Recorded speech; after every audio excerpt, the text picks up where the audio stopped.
many people she done yelled. So she ready to go back to the store. She's fraud. She used to use this building for people smuggling.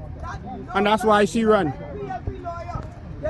You, miss, you know you could call the big time police to get out tonight. Just go one time. You know you could call the big time police. You lock up. Yeah, he's saying go ahead because they can make a call to the station to get you out. But she don't even want to move. Look at her. She don't even want to move. She looking at him and she's saying no. She's saying no. They done pay off. They done pay off She's saying no. senior police in order to do this. Not the police on the scene. Senior police. To use a fraudulent document. Every police out here saw the document is fraudulent. Why y'all ever let that be investigated properly? Yeah, you don't have to answer nothing to him. Trying to get Bahamian people land for these foreigners to come in. That woman come here and thief this building. Try to thief this building. When people smuggling in there. Can the Chinese and the Cubans swim in the back. And they right here. Trying to make sure it's Trying to steal carried out. For what? Whatever money y'all done pay, you lose that. This a bunch of crap, man. That's why she stayed over here. To make sure it happened. No, she stayed over here because she didn't want us to tell the police she was here. The warrant was out. Right. That's why she stayed across here. Because if this your building, why you ain't over there? That's why they stayed over here. See, you calling the corrupt police now? Say, get Officer Fritz. Well,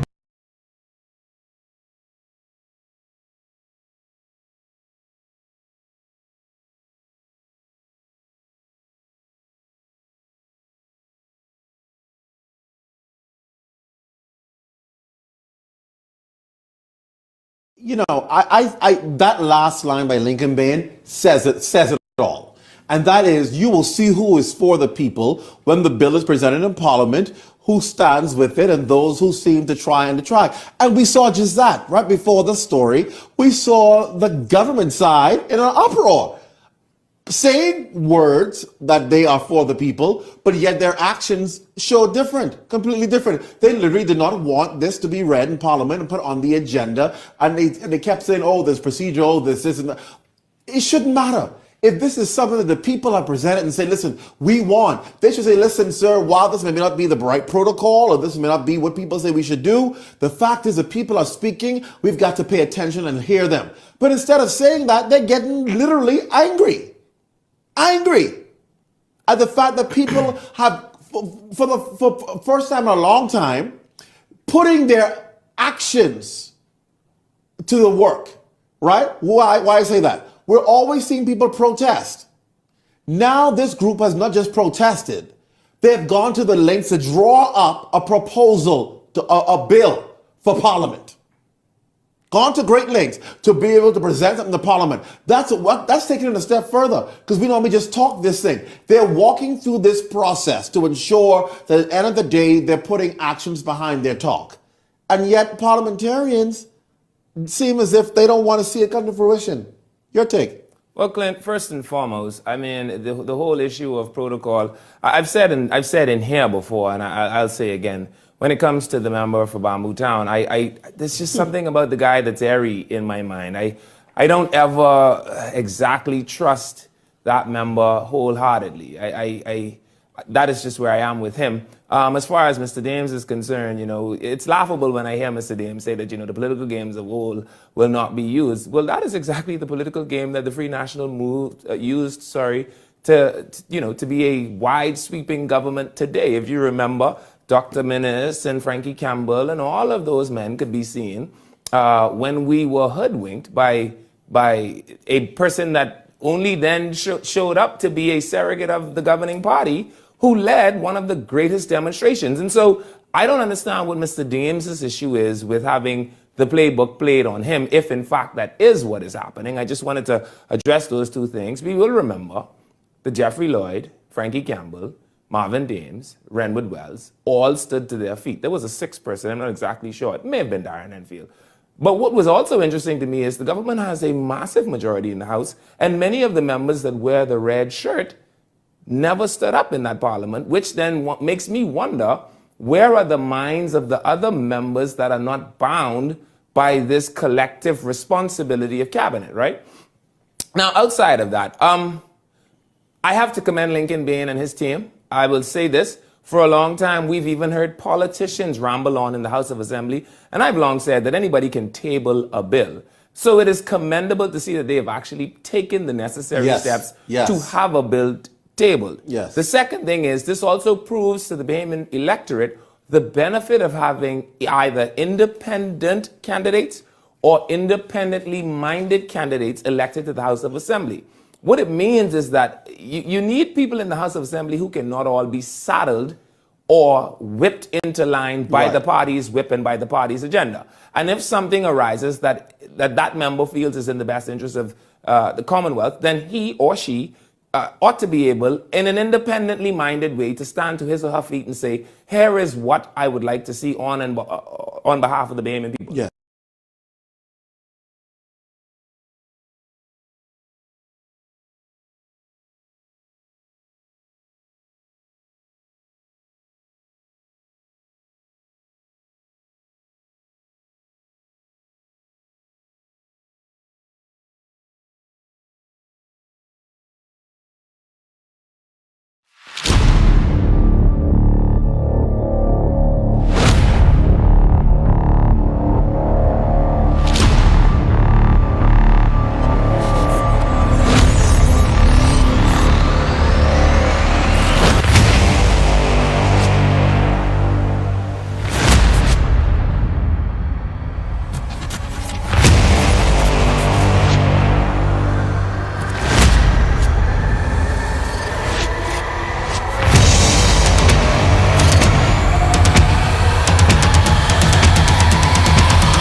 We're in government.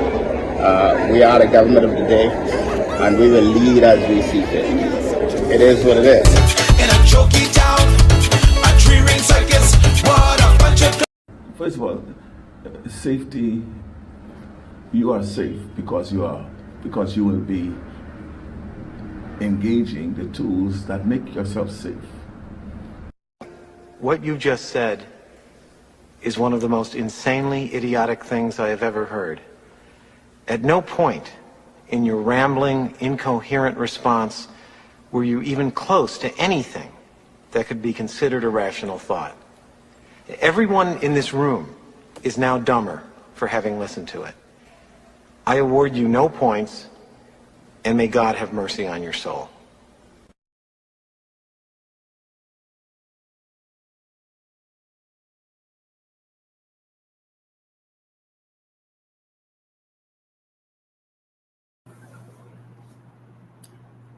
Good afternoon, everyone. Thank you for joining us. Today is February 24th, 2024, and I am Charlotte Green, National Chairman for the Coalition of Independents.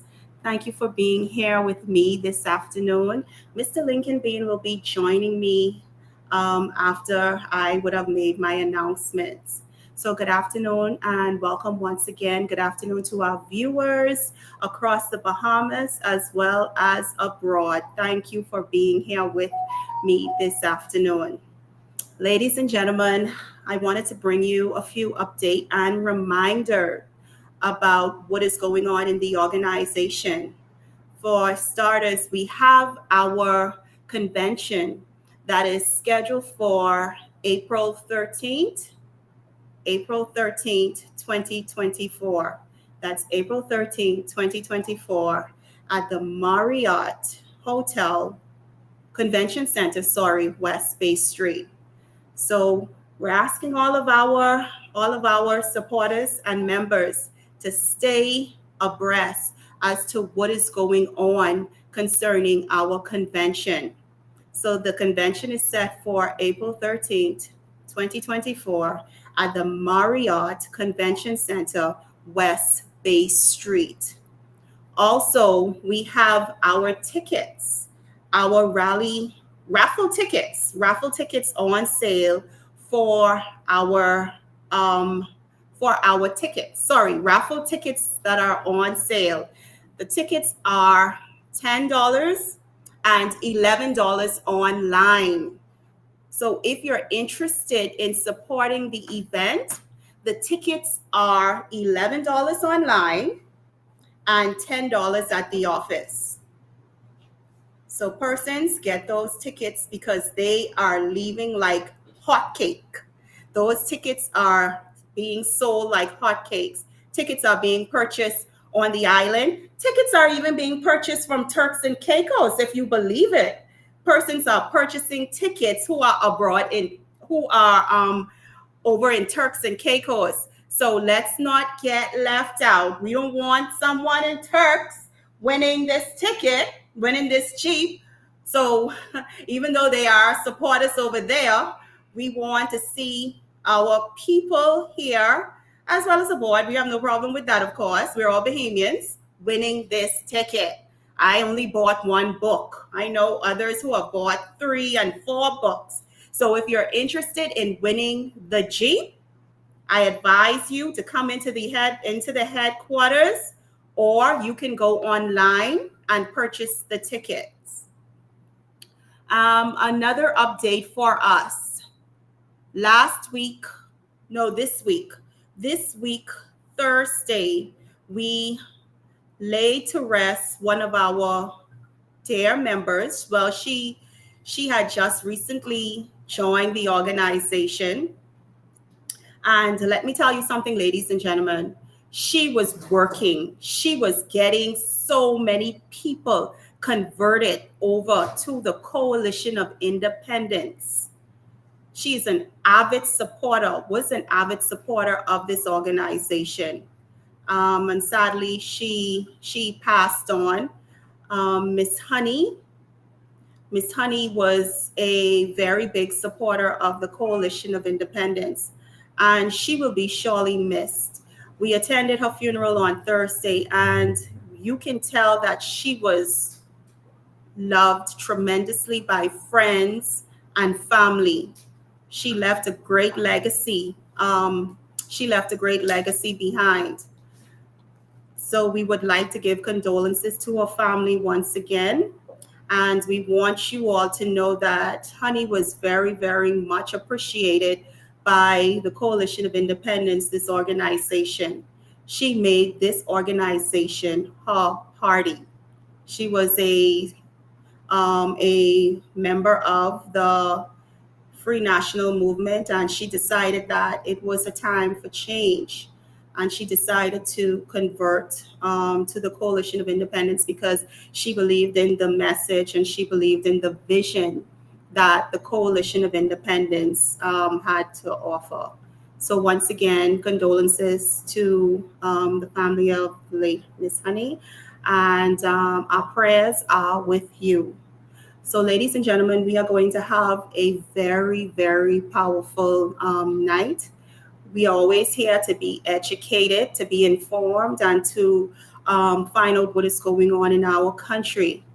Also, I want everyone to know that after the convention, the Coalition of Independence is going to go in full gear as it relates to the building of our organization. We are going to continue with the opening of the branches on the Family Islands as well. And like we said, the doors are open. Persons who are interested in being a part of the organization, they can visit the website, sign up. You can also pay your membership online, or you can come into the headquarters, the Coalition of Independence headquarters on Pinewood Drive, Pinewood. You want to come on, you want to visit the website. The website is www.coalitionofindependence.com, where you can sign up. On the website, the Coalition of Independence website, you can also purchase the raffle tickets there as well. Persons who are interested in being a part of the branches, who are interested in being a part of the committees, you are welcome to walk into the office. We can sit down, have a conversation, and we can go from there. Also, with the convention, We are asking all of our members and our delegates, you are now receiving phone calls, so you know who you are, to make sure that your membership is up to date, that you go on the website and you see where you are as it relates to your membership. So we have something where you can go online and you can follow up with that. If you do not know how to use that site, you can always call the office at 804-4264. 804-4264. Okay? So ladies and gentlemen, another thing that I want to bring to your attention, as you are aware,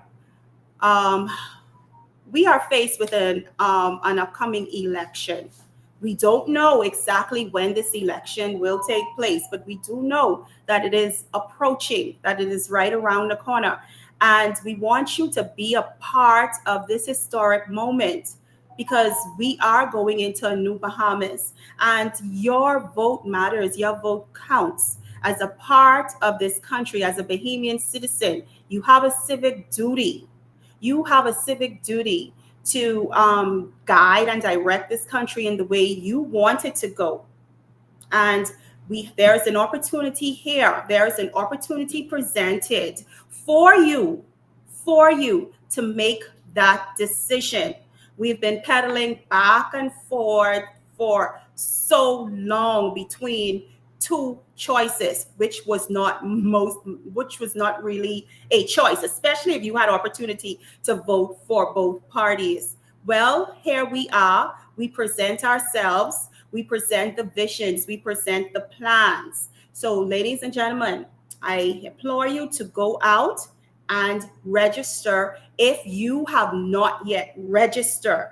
It is very important to be a part of that moment when it arrives. You do not want to be left out of the decision making and the way and the direction that our country needs to go in.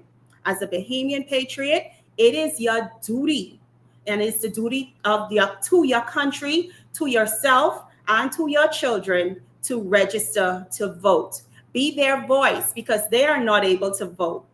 So you are the voice of your children, and you are the voice of theirs. So take the time out one day, go get registered. If you do not know what you need to register, we will put the information out on the website for you, as well as the Coalition of Independence Facebook page, along with the Bahamian Evolution Facebook page.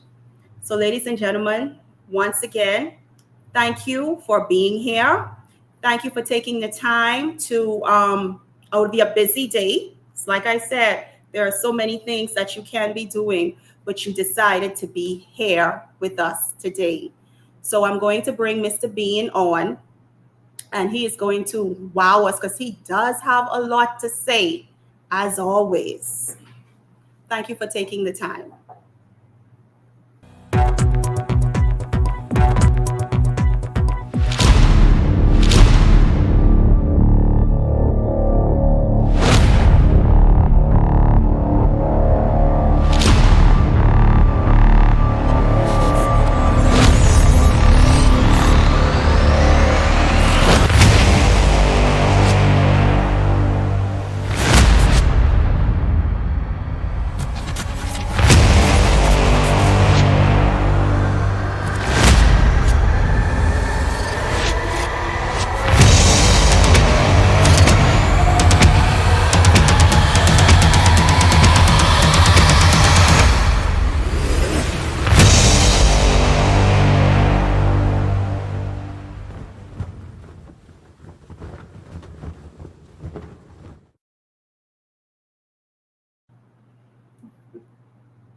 Good afternoon, Bahamas, and welcome, welcome, welcome. Thank you all for being here.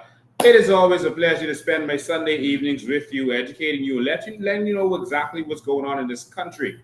Of course, whenever you see this kind of subject go up, they try to block the live. So they're blocking the live right now. So it's up to you to share. Make sure that you share this as much as you can. Tag persons that you want to be in here.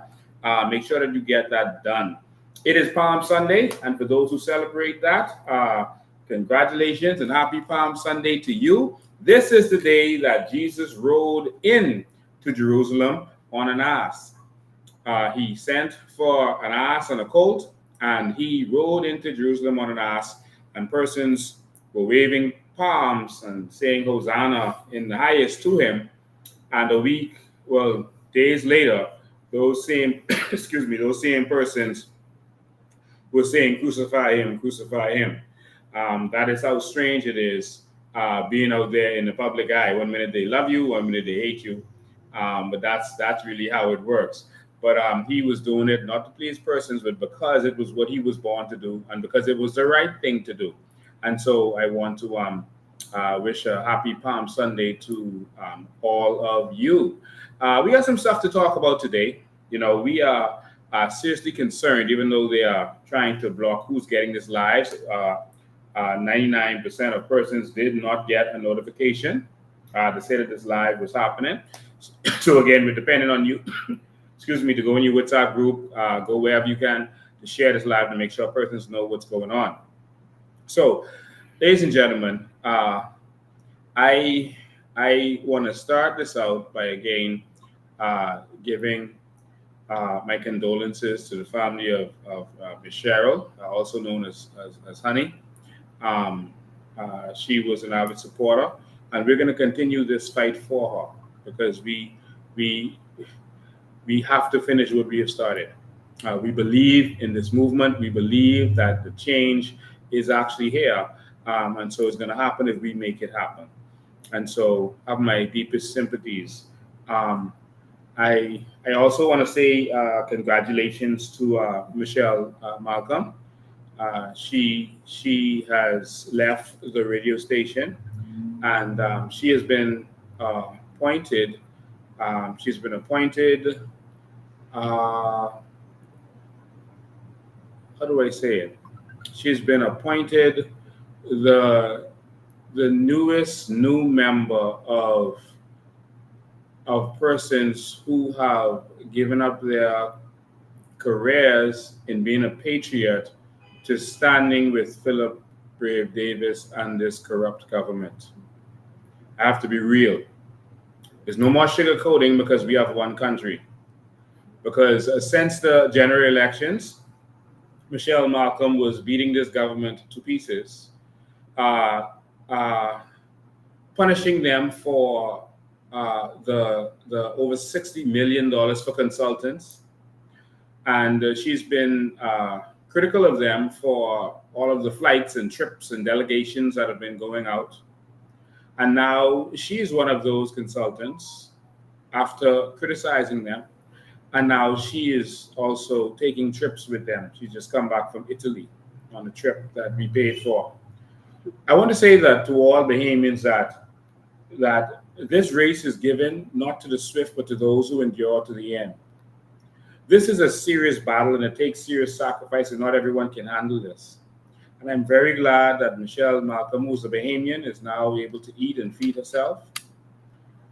But this is going to take some Bahamians who are serious about this country, who are serious about standing up no matter what threats they may bring, no matter how they may try to stop your contracts, etc. If we want a new Bahamas, we are going to have to stand up.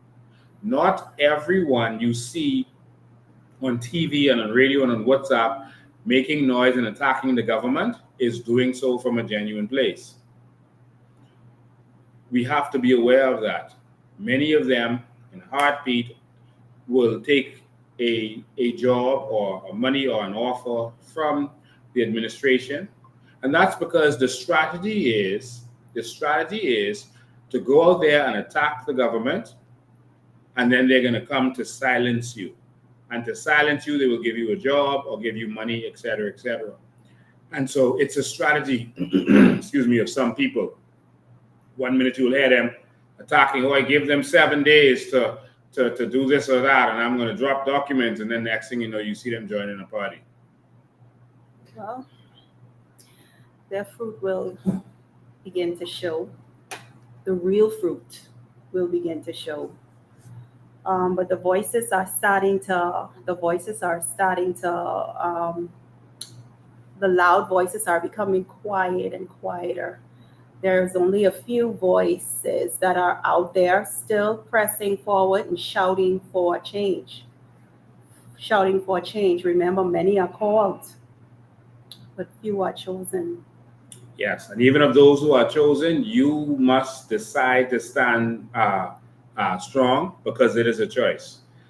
Both of us sitting in front of you right now have been made offers by the leadership, the government or the opposition. Many members of our parties they made offers constantly to sell out, but we have decided to stand strong. And so just be aware of this. I want all of our followers to be aware of what's going on. So right now, they know we are calling for everyone to get together, to join together to make this happen. So they're going to send some Trojan horses to come and join up with us. And after they join up with us, speak with us, stand strong with us, after a few months, they're going to make some kick up and say, oh, I can't be in this party, such, linking this, linking that, and cause a kick up. So people say, you know what? See, they ain't serious. See, this one was in the party and he didn't see what happened and he gone. That's a strategy. It's an old political strategy. I'm preparing you for this now. So play back the sound bite when you see what happens. It's an open party, so we have to let anybody in. But just be prepared that we're going into a battle season. And a part of their strategy is to bring persons in, to pretend to be a part of what you're doing. Like sometimes you may see someone show up on WhatsApp and they start supporting the party, and then all of a sudden they say, oh, I'm not supporting that anymore. And then they say, see, that's a COI who left. The person was never a COI. It was just someone that they sent to make them to say stuff on WhatsApp to make themselves seem like a COI supporter, and then have them for no reason turn and then go and get paid. Just a little to piggyback on what you just said. You know, that was something that actually did happen, where we had persons who came into the WhatsApp group and pretended to fight on behalf of this organization, and as well as the Bahamian people, stating that their coalition. Person isn't even a member, hardly really a supporter, only in the WhatsApp group. The minute something went left that they didn't like, all of a sudden, hell and brimstone, stone rain down on this party. But here we are, we're still standing through it all from the day of our conception. We've been pushed back. We've been met with so much force, but we are still here standing. And my fellow Bahamians, we are not going anywhere, no matter what they say, no matter what they do. We are coming for our country. We're going to the new Bahamas. So I want you all to continue being encouraged. Don't listen to the naysayers. I mean, we give them attention when it's due, but let's focus on our country and what matters most, Bahamians. And again, I like to address when our followers have something that they see and they start sending me messages, asking me questions. I then bring it on the live so that a lot of people can hear my answer, so it could benefit a lot of people at one time instead of me answering one to hundreds of people. So a lot of people were sending me this video by Cassius Stewart saying that he was removed from Beyond the Headlines as a contributor there. And that it's the PLP going after him for standing up for the Bahamian people. And a lot of you, our followers, because this broadcast is for you, a lot of you have asked me what I feel about this, what I think about this, etc., etc. And I will say this, that Cassius Stewart had no sympathy or remorse or anything when I was removed as a contributor on Beyond the Headlines, which I was before elections and after elections, and when a deal was made by owners and the government to remove me for no reason, and they replaced me with Cassius Stewart. And he was glad to be there, knowing what the situation was, that they removed me and put him there. And he went there, and instead of standing with the Bahamian people on many issues, he attacked the Bahamian people on a nightly basis. I don't understand how many people forget this. He would, anytime something came up with the COI, he would spend the time to attack us. Him and other contributors would use it to attack us. When we stood up for Bahamians at the office of the Prime Minister to make them put some things in place as we protested, he did not stand with the Bahamian people. Instead, he came on Beyond the Headlines and and ridiculed us and scoffed at us for daring to challenge the Philip Brave Davis administration by standing up for the Bahamian people to force them to stop flights to Haiti, to bring back our people from the embassy, and other things that we forced them to do. He was attacking us. All right, when these elderly women and men and others were attacked on Goodman's Bay for no reason, illegally, for which there's a lawsuit right now. He didn't support us. He didn't stand with us. He attacked us. He scoffed at us and called us all manner of names and attacked us. And so I want all of our supporters to remember that. All right. It's not that you going after someone when they're down. I just want to make sure that you don't fall for the tricks. All right. I want you to notice that not one PLP troll is attacking him in what he is saying about PLP now. That means that this is a part of their plan. That they are doing this to try to make him seem like public enemy number one. And this happened because he was standing up for the people. No. When the government removed the Sovereign Wealth Fund Act, and when the government, the Prime Minister took the carbon credits and put it in the control of the Prime Minister, he didn't stand with us. This Cassius Stewart went out there to say that carbon credits isn't real, and he's still standing on that. And he scoffed at us about us benefiting from what is ours. And so I don't know of him standing up for the Bahamian people. I know there was some cause where he was standing up to stop some homosexual stuff, education from going into schools. Of course, it's easy to take up a cause, and that's something that Philip Reyes also does, that doesn't offend the government, where they won't see a need to take away your mortgage, take away your contracts, etc. When you take up for causes, all right, that's easy to do. You understand? Because you're not fighting for people and you're not actually going after the government per se. And so what we need are people who are ready to stand up for the Bahamian people no matter what it is, and who are willing to put their lives on the line. And so for those who've been asking me, and I only answer this because I was asked,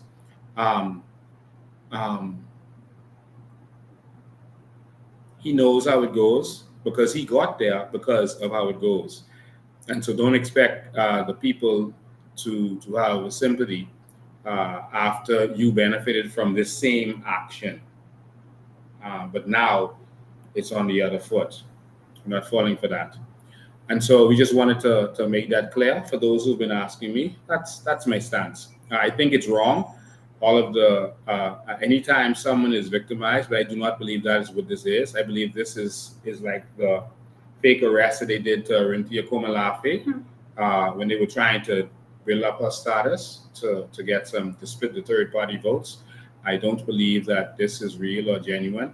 I had a good talk with Shanique Miller, and Shanique Miller said she had nothing to do with it. This was a surprise to her, and that's that. But this came down from Adrian Fox, who is Cash's cousin, and Sabas. All right? And I'll leave that right there. There's more I know, but I'm going to leave that. All right? And so, ladies and gentlemen, I want to have a conversation today about corruption in the police. You saw last week the police coming to Warren Arena's building on West Bay Street. This is a building that, for full disclosure, I partnered with him on this building. But he has the papers for this building. You had a white lady from France who had taken this building over, had no papers, and was trying to steal this building from him. When he realized what was going on, he came to take his building back. They were using the building for all manner of unscrupulous things. And there's this other man who was, I guess he's partnering with her because he says he gave her a mortgage for the building, gave her money for the building. And his name is Lee Rodney. And I want to have a conversation to you today about this because so many Bahamians are going through this that it's mind-boggling. There are Bahamians who are being victimized by police in this country who are on the take. police officers who will go and do the bidding for a few dollars. And see, when it's a rogue police officer that does this, that's a rogue police officer. But when it's police headquarters, when it's the upper echelon of the police force doing this, your country is in trouble. If you cannot trust the police, your country is in trouble. When the police are for sale, this Lee Rodney fella, the courts in the US have said that he is a racist, a disgusting, evil racist. I'm going to show you this because you know I ain't going to say nothing unless I have proof of that. Lee Rodney is the fella who used to own the Compass Point restaurant. Remember that? And he was fighting the government to do his bidding. Well, I want you to see what the PLP has now disintegrated to. I want you to see the PLP that fought for black people in this country is now fighting for racist pigs from the United States of America. So Lyndon Pindling would roll over in his grave if he sees who Brave Davis is fighting for. And don't say that this ain't the PLP, because you remember I showed you where I put the document. I showed you the letter which had the names of Michael Barnaby, and Arnold Forbes on it. Michael Barnaby and Arnold Forbes, who both of whom I spoke to, and Michael Barnaby assured me, said, Lincoln, I would never do something like this. My name should not be on that document. And so he asked me when I come back on live to let the Bahamian people know that he would not participate in this thing with these kinds of disgusting people. All right? He wanted me to tell the Bahamian people that he personally had nothing to do with that. And his name should not be on that document. That left us with Arnold Forbes. Sorry, we're doing all this construction in front of you, trying to make sure we maintain our power. And again, it's a document here. All right, let's have this conversation today. And right there is Michael Barnaby and Arnold Forbes. Michael Barnaby said, don't mix him up. He would never do that. So please exclude him. Arnold Forbes basically is saying, man, Lincoln, you know when you get instructions from the people up top, you know how it is. That's Arnold Forbes' words. All right? So in other words, this comes from. All right? So our country is compromised and we are a nation for sale again. Our nation has always been for sale. Lincoln. So we're now talking about a racist, an evil racist that the PLP is working for at his bidding. So I'm going to show you court documents of this racist person that the courts in the United States had nothing positive to say about him. All right? And so I'm just lining this up for you. Yeah, just lining this up for you. And then I'm going to share the screen. This man is called Lee Rodney. And staff at the Compass Point, you all can tell us a little bit more about Lee Rodney and your experience with him. Because I've had some conversations with staff from who previously worked at Compass Point. But let me show you something about this Lee Rodney person. All right, let me see. I should read and let's see what I should read you first. Lee Rodney in court documents. Let me read a Tribune article first. No, or should I just go to the court documents? Let me go to the Tribune article. No, I'm going to go to the court documents first.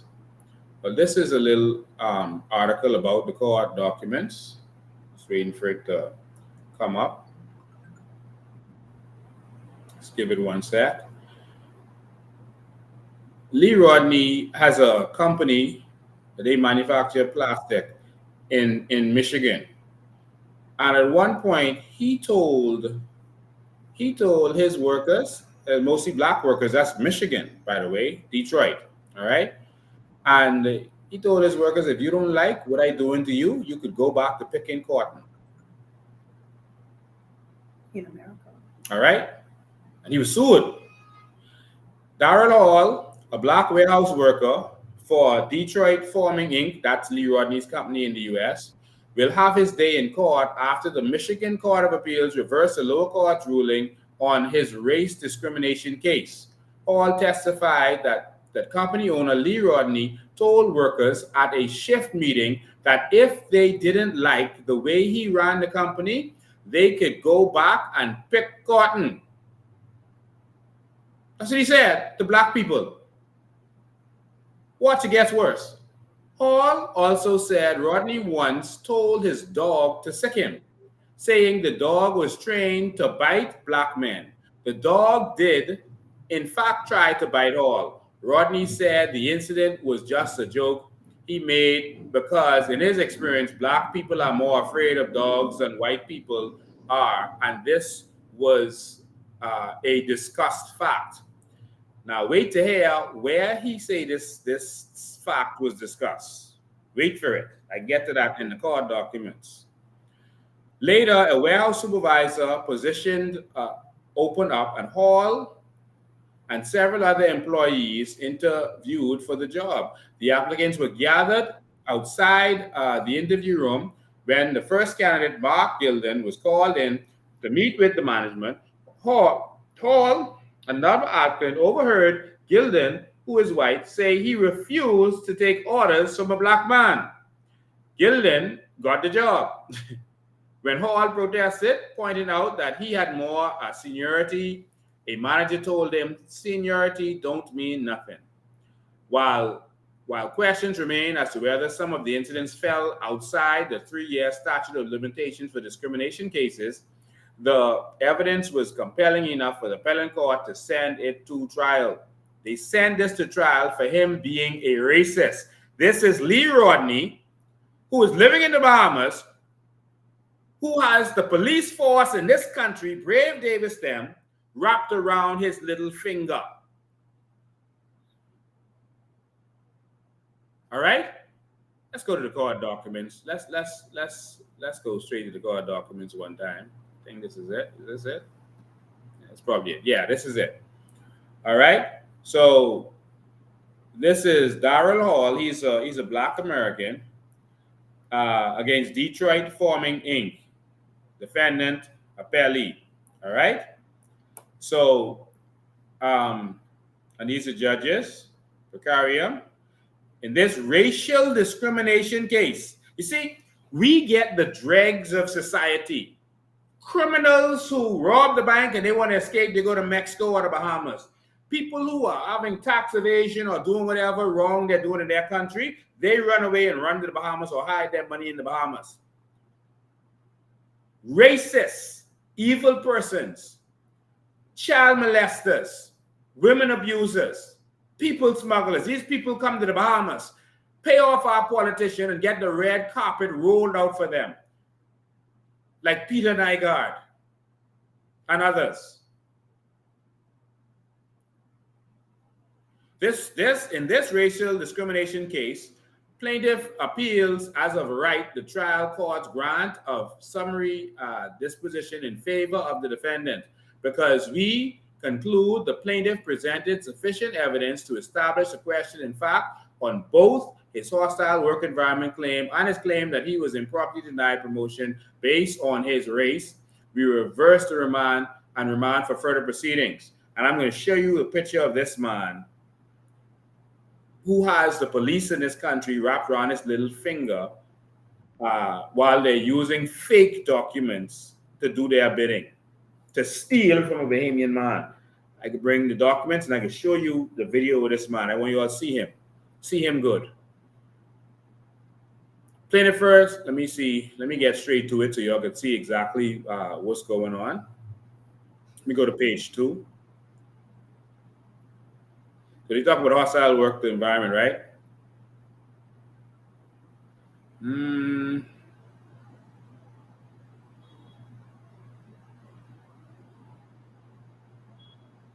Okay. Okay, let's go down here.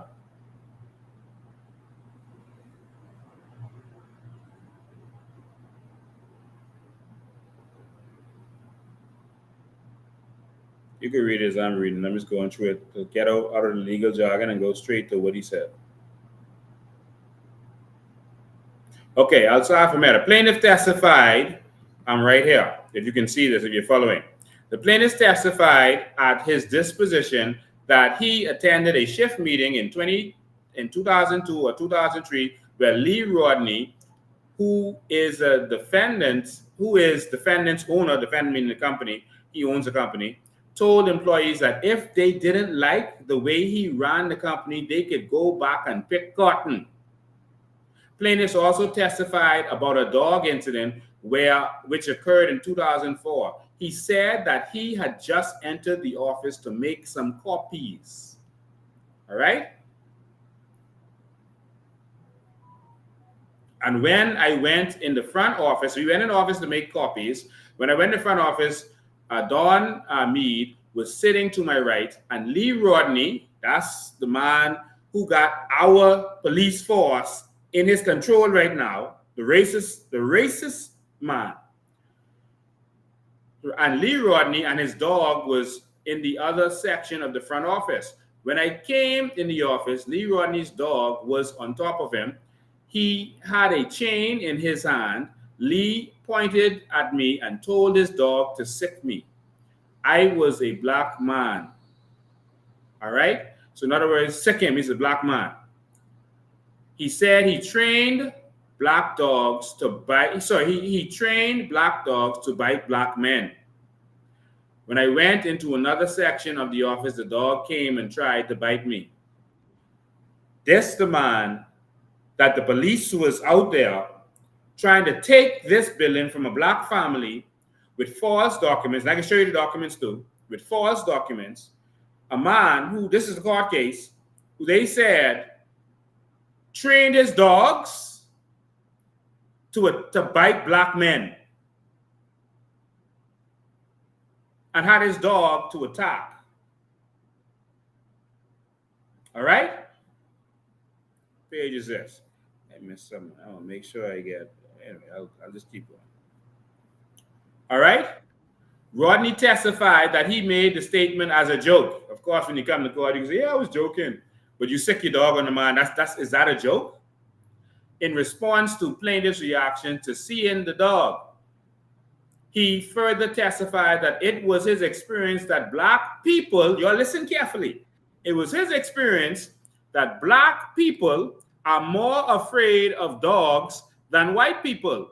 And that was a discussed fact amongst people at his home in the Bahamas.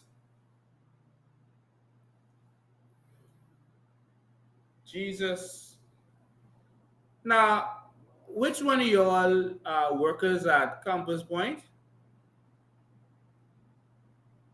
Or which one of y'all police officers who clearly are part of his Tantan Makud because he paying y'all to do his dirt? And I can let y'all see all those corrupt police officers who came out to do his dirt for this racist pig. He said black people are more, he said it was his experience. And he could only get his experience in the Bahamas if he probably sick some dogs on some of y'all. Who in the Bahamas discussing this with him? Black people are more afraid of dogs than white people. And that was a discussed fact among people in his home in the Bahamas. This, according to Rodney, his remarks was merely a joking reference to the plaintiff's unreasonable reaction to seeing the dog. However, so jokingly, if you have a big dog in an office and someone walk in their office, their workplace, and see the big dog, and they probably are startled, you're gonna say, "Get him, he's a black man." Go bite him, and then let the dog chase him into a corner. This is the man who Assistant Commissioner of Police Thompson, who we now consider because of his actions a corrupt police officer, is working for, who came out there and worked on his behalf. This is who Arnold Forbes and Philip Brave Davis and the PLP are working for. This is who our court system is working for. This is why Bahamians can't get anywhere in our country, because everyone can come here and abuse Bahamians and treat us like dogs. And everyone is okay with it. Until it's them. Until it's them. So we go just piggybacking, going right back to the Cassius situation. Everyone is okay with a Bahamian being treated a certain way until it's them. And eventually, the chickens comes home to roost. This situation that's going on in our country, when it affects one Bahamian, it will affect the other. Because these type of situation does not discriminate. It does not discriminate. And to see how our police force, our defense force is being used in this country. This is a national security matter. This is a national security issue. If we cannot trust our police officers, we are doomed in this country. We are doomed to watch and to witness, to hear the police officers, defense force officers go into a home that they know they were not supposed to go in, with children and senior citizens kicking down the door, destroying furniture. They were carrying on like mafias. Police was even out there smoking weed while they were holding guns, loaded firearms. But yet, our commissioner of police wants us to have a friendly relationship with these corrupt men and women in uniform. Remember, everything rises and falls on leadership. Leadership. They treated those families worse than dogs. To date, right now, all of their possessions are on the side of the street or in the trash. Yet, this is not the right residence. This is not the right house, and we know it. You see, when you speak out and you speak truth, these politicians, they go and run to CDU, they go and run to CID, and they scream libel. But let me tell you something. The truth is coming out, and it is going to be spoken.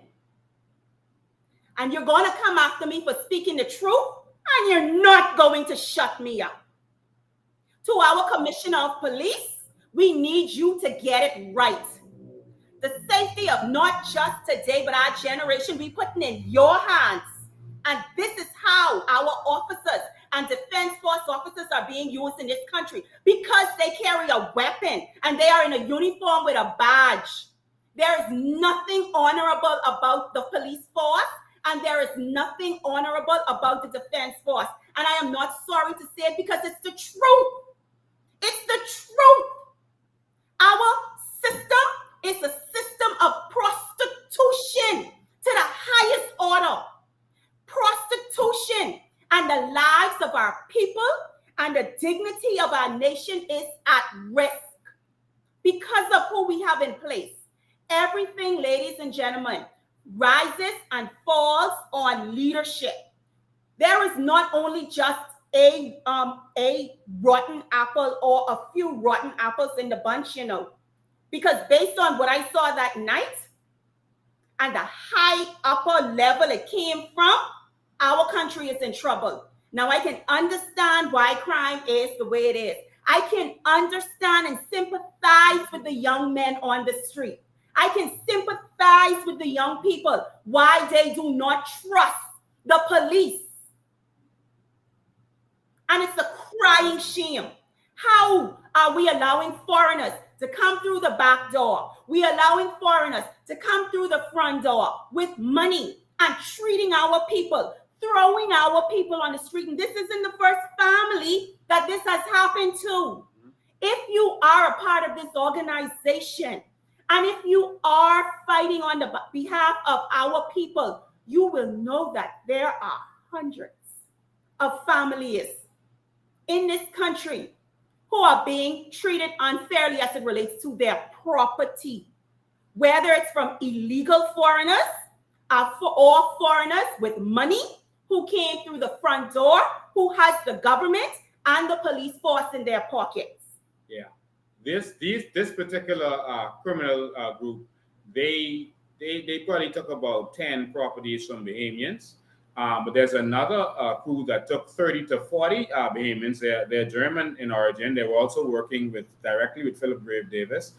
They're German in origin, and one of them, when he realized what was going on, he was an investor. He came to me and he said, "Mr. Bain, I have pulled out from those people. There's too much skullduggery going on." And he said, "The problem in your country is not your people, it is your leadership."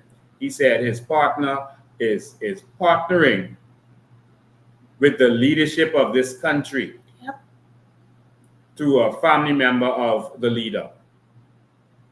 All right. And he said he saw so much corruption since he's been here. He is pulled out. He saw me in a food store, and he came to me and he said, "Lincoln, I was there at first when they were doing this." He said, "I legitimately thought that because there's another property that I was fighting for, helping persons fight for, and he was there, and he said he legitimately thought that it was real, but he realized that they have fake documents and that they have lawyers and politicians working with them." And he said what they do is they get the police to just bully the persons. He said he saw it happen to, and I got this on video. They saw it happen to 30 Bahamians in this country, in the Western District. And this will never make news. And they took properties from 30 Bahamians because they know that once they pay off the police to get them to kick you out, then the police will tell you got to go to court to get any justice. And they know that most Black people don't have the capital to fight the wealthy in court. It is so unfair. And so that's what they've been doing. And then they're putting these buildings, these houses, these apartments, whatever it is, on Airbnb.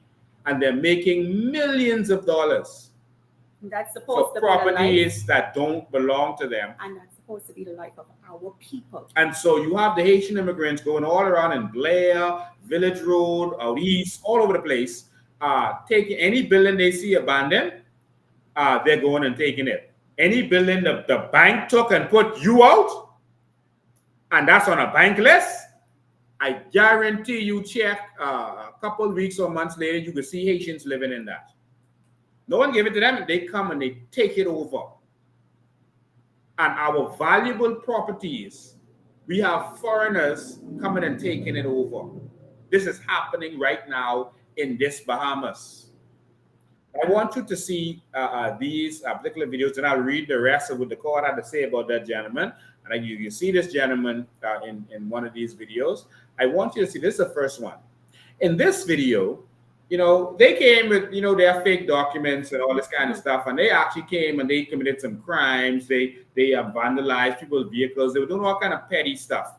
And so when the police saw them there, they arrested them. All right. But you could see he was making his calls to whoever. They arrested the woman who had done the dirt with, you know, fake document stuff. And again, I have all the documents I can show you. And they arrested them. And, you know, they ain't spend not a minute. They carried them to the station. And when the police, the honest police who was there, who arrested them, caught them in their skullduggery, arrested them and carried them from there. Well, one. Carried them from there. Another call came in, let them go. When you have police headquarters doing this, None.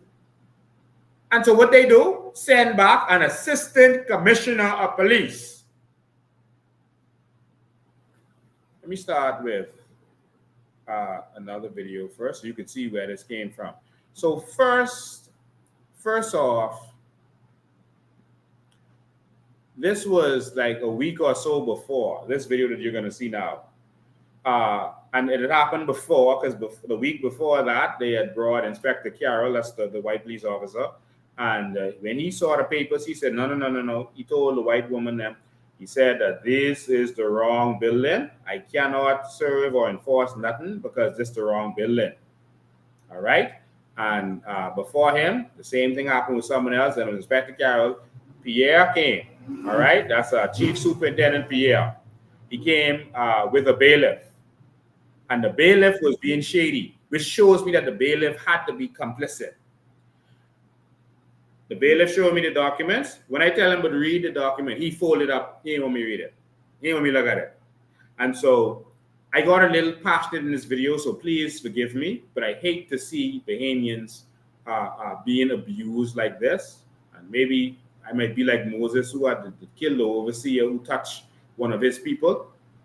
So I'm going to get passionate in this, but please forgive me. The passion God put inside me is to fight for the Bahamian people. So please excuse me. But watch this.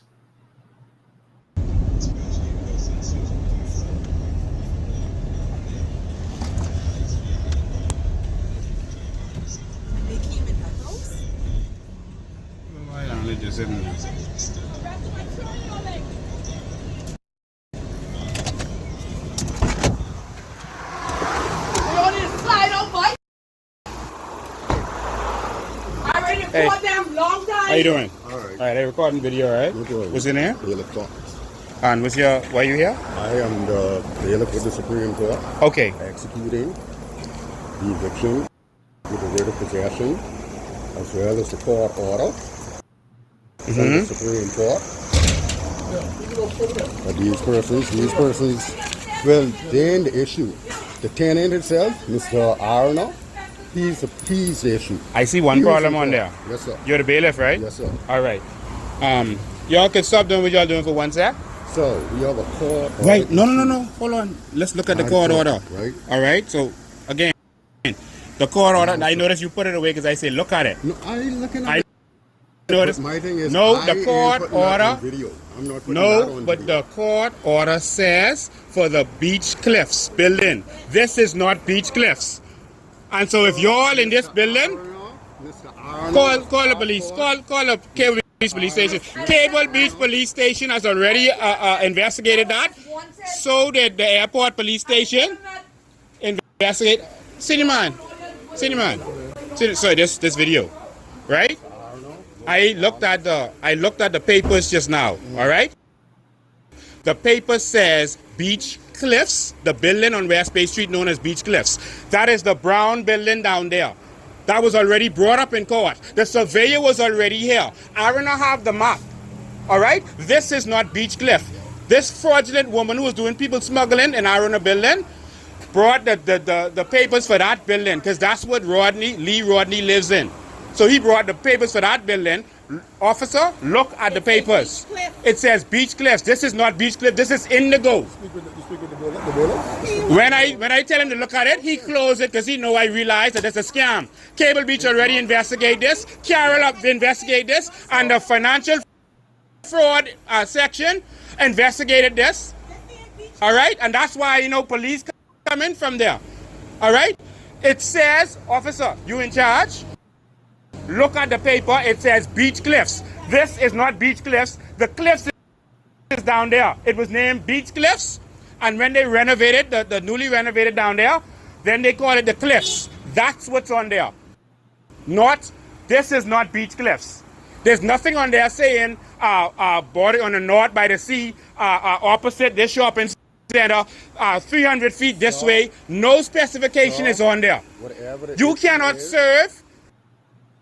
If you get an order for house number 3 on East Street, you can't go to house number 3 on Blue Hill Road and say we're executing an order. How can you do that? Boss, you is the bailiff? Whatever the issue was. And the order you have says Beach Cliffs. You see Beach Cliffs anywhere on here? You see a house number anywhere on that? Beach.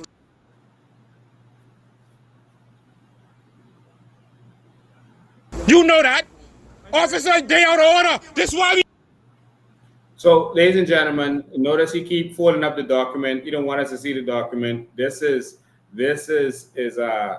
We demanded that he let the police officer look at the document at this point, and of course that's not what he wanted to do. But we forced him to let the police look at it, and They did in the Haitian village. They couldn't evict them because their names was in there. That's him. And that's him, but that ain't this building. You know that. That's why you hiding the paper. I'm not hiding. Give me the paper. Give me the paper. Where the other one? I live here. No. And you ain't evicting me and my name ain't on that. Where the paper? Get the paper. I need to show the police it. Because it's them who got to enforce it. That's garbage. This is not the Beach Cliffs. And the judge told them, if that is not the right building, it cannot be enforced. They told them that. And they send the surveyor. She keep going to different offices and different things to try to enforce this garbage. They want to sell this for $5.5 million. So they paying off people. We was right in their head and bring the white boys here. Want to sell the building they don't own. And brought fraudulent documents. Officer, look at the paper. He fold up because I tell him look at the name on it. Officer, look at that. No, not the name. Look at where. Look at where. Beach Cliffs, West Bay Street. No other definition. And the judge told them if they put that through like that, it cannot be enforced if that's the wrong building. This building is not the Beach Cliffs. Where it is? No, I just wanted the order because he didn't want to show it to the police. Officer, and I doing this on camera because everyone can see this tomorrow. Everyone can see this bailiff and his crookedness. Officer, you saw it just now. That is not this building. The Cliffs, if you walk with me, I will show you where the Cliffs is. The name on the building. See your boss? See the plans here? The surveyor, the court ordered surveyor was here. This is the Cliffs here. And this where we is now. And your document saying 4 buildings. Four houses. It says 4 houses. You see that on here? This ain't no house. How the hell you can do an eviction order on 4 houses and ain't no house here? Ain't no houses. Even ain't no houses here. Officer, houses number 1, 2, 3, and 4. You see any house here? Find your houses. I didn't do a whole live for this and show the whole Bahamas. Let walk with me down there and I will show you where it is. And so, ladies and gentlemen, Chief Superintendent Pierre walked with us. We showed him where the Cliffs was. He turned to the bailiff and he told the bailiff, this is clearly not the building. And so basically what happened was these scoundrels do not have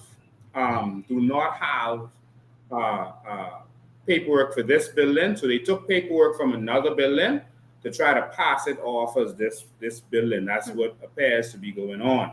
And the only reason I'm talking about this is because the police came there and did such a blatant act publicly in front of everybody and tried to bring embarrassment. There was also a situation where they actually had a news story, an on-news story, where they put a fake story out there, said that Arno was squatting and I was squatting.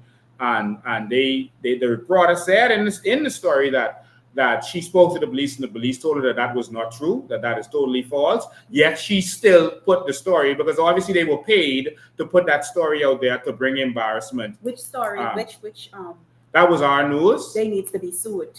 That was our news. They need to be sued. Lincoln, these agencies in this country, these particular system, these agencies need to be sued. They need to be called out. They need to be dragged and they need to be embarrassed.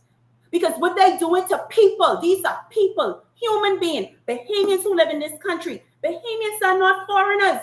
And the way this system is treating the people, the voting, tax-paying populace in this country is unacceptable. And I am calling on Bahamians for y'all to stand up. Because one, if something affects one, especially as it relates to the system, it affects us all. Because this type of treatment, like I said, there is no discrimination. All right, let's keep going. All right, so watch this other video. So that was before. They were trying to find this scoundrel after that. And the police came and they found her. And she was arrested, but she wasn't even touched. Watch this one. Yeah, she ran my car. That's attempted murder. And threatened to kill her. For nothing. No, because how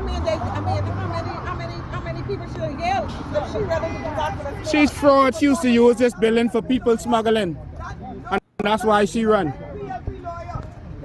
You, miss, you know you could call the big time police to get out tonight. Just go one time. You know you call the big time police. You lock up. Yeah, he's saying go ahead because they can make a call to the station to get you out. In the background is Lee Rodney. When the police came to lock the lady up, They didn't pay off. They didn't pay off senior police in order to do this. Not the police on the scene. Senior police to use a fraudulent document. Every police out there saw the document is fraudulent. Why y'all ever let that be investigated properly? Yeah, you don't have to answer nothing to him. This country needs real leaders. Because see, we come in this country and they get the wrong idea and message. That woman come here and thief this building. Try to thief this building. When people smuggling in there, can the Chinese and the Cubans swim in the bar? And they right here. Trying to make sure it's get carried out. Whatever money y'all done pay, you will lose that. That's a bunch of crap, man. That's why she stayed over here. To make sure it happened. No, she stayed over here. and so, like you heard the attorney saying, whatever money you all done pay off to the senior police or to the politician who giving the senior police instruction, you can lose that. Because there was no way that anyone could fathom that anyone could come in the Bahamas, bring fake documents and get away with that. That is impossible. Several sets of police went there because every time a group of police turned her way, she would just grab a next set the next week who don't know what's going on and grab a next set until they went to police headquarters this time, or they went to their politician, but they got Arnold Forbes and them involved and changed the game. I mean, corruption is going crazy. And so afterwards, I'm going to show you this last video on that. The police team came and they were there with the provost marshal, who based on this, I mean, they have to be corrupt. They can't say they're corrupt, but it has to be. Whose instructions are they following? And they know it's for the wrong building, but they say, okay, go to court and straighten it out. And my thing was, it's not for Arana to straighten that out. That's for y'all. Y'all have to find the right building. Y'all don't have no papers for this building. That's why y'all can't get an order for this building. You're getting an order for another building. And how could you see that as an officer of the court, as a police officer, and then come and enforce that? So the other superintendent who was there, who came at that point, he looked at it and he said, oh yeah, this is clearly the wrong building. This is not the Cliffs, this ain't Beach Cliffs, this is Indigo. And so he called headquarters. I was standing right there. He called police headquarters and they told him, yeah, we know it's the wrong building, still do it. That's instructions, just still do it. When this kind of thing is happening in the Bahamas, we don't have a Bahamas. That's it. We don't have a country. That's it. There is no democracy. You cannot tell your citizens to obey the law if the law isn't obey the law. The rule of law is not for the people. It's for the people who are governing. It tells them that the law rules, not the police, not the prime minister, not the minister. The law rules. And that should never have happened in this country. So watch this last one. When another superintendent didn't go along with what they said, they sent an assistant commissioner of police, someone from headquarters. They sent an assistant commissioner of police who basically, as far as he's concerned, listen, man, I don't care. I don't care what you say. We do what we have to do. You need to call their names. Thompson, I already called his name. Assistant Commissioner of Police, Thompson. Executed. How you executing to leave people in the building? On the wrong property. On the wrong property and the wrong people. The order said Warren Arena, all right? Warren Arena is not living here or here. All right? And this is not the cliffs. You want to walk with me to the cliffs? Huh? No, because this is a corrupt deal where he paid off somebody in headquarters. And it ain't fire, you know. So how did the headquarters have to come from the courts? It didn't. The order from the courts is not this building. Come on, man. It's not this building. Why we embarrassing ourselves like this? This why crime in this country. The police can't solve something simple like this. If the documents say the cliffs and the cliffs down there, how you could come and evict people from here, and the people who you evicting name me on the document. And the people who live in all that building right over there. Why if they're going to put them on that? So if they're going over there, you can know the order has to be legal. All right? And it's clearly a payoff. Because every other police team would have been here. This is a corrupt police officer. What happened? You hiding from the camera? Let me see. Oh, you got a smile? Yeah. This is the man who... Ladies and gentlemen, that is Lee Rodney. That is the racist gentleman who the courts in America call a despicable person. Basically, is what they were describing him as. A racist who told his workers if they don't like what he doing, his black workers, if they don't like what he doing, they could go back to picking cotton. That's what he said to them. And then he one black worker, he sicked his dog with him, said he trained his dog to bite black people. In court, this is in court documents on this man. And this who Philip Brave Davis and the PLP is working for. Listen, Pindling would roll over in his grave if they see how Brave Davis is selling out to these white racists. I don't have a problem if it's a white person you assistant being in this country, no. They are selling out our country to the dregs of society. This is him. As the police wrapped around his finger. He stood there and bragged about how he had the police wrapped around his finger and paid off. He stood there and showed his racist remarks at our police, the same police. Said all kind of negative things about them. The same police he bring there.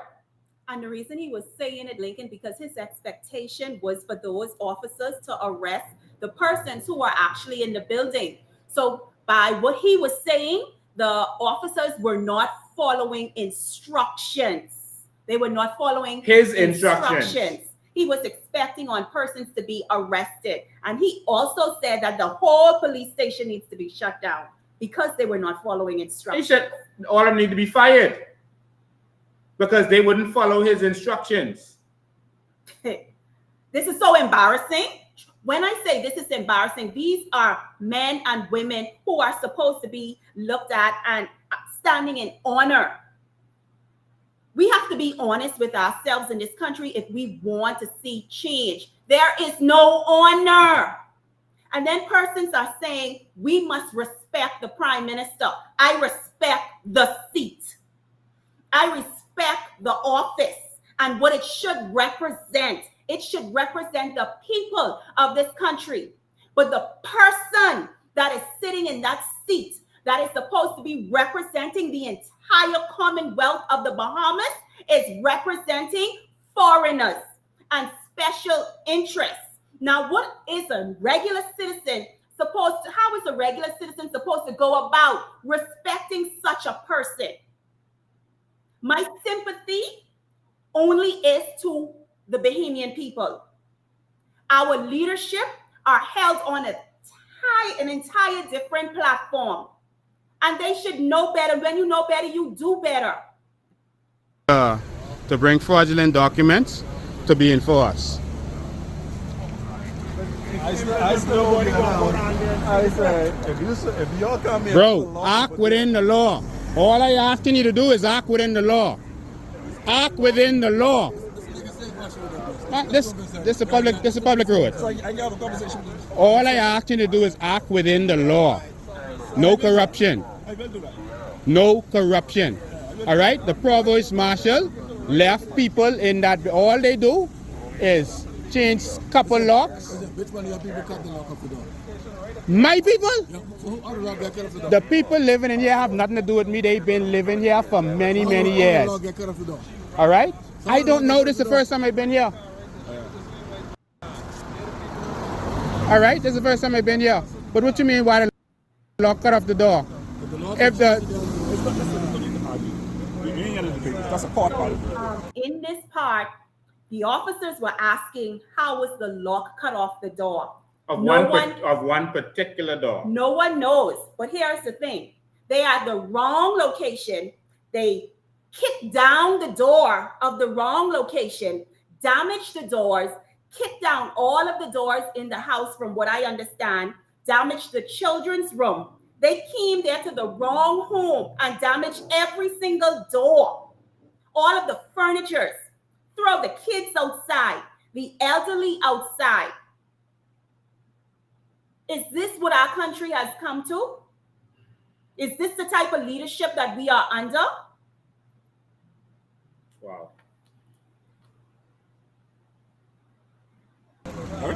That is a civil matter, and the problem is no.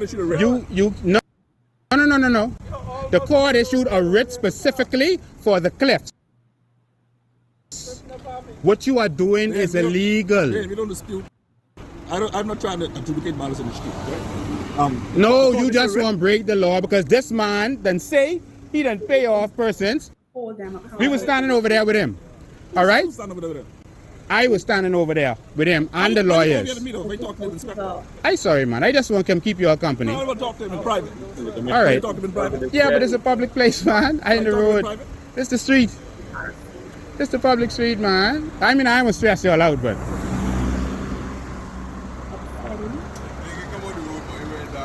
Oh, thank you, bro. You ever see any criminal acts like this? But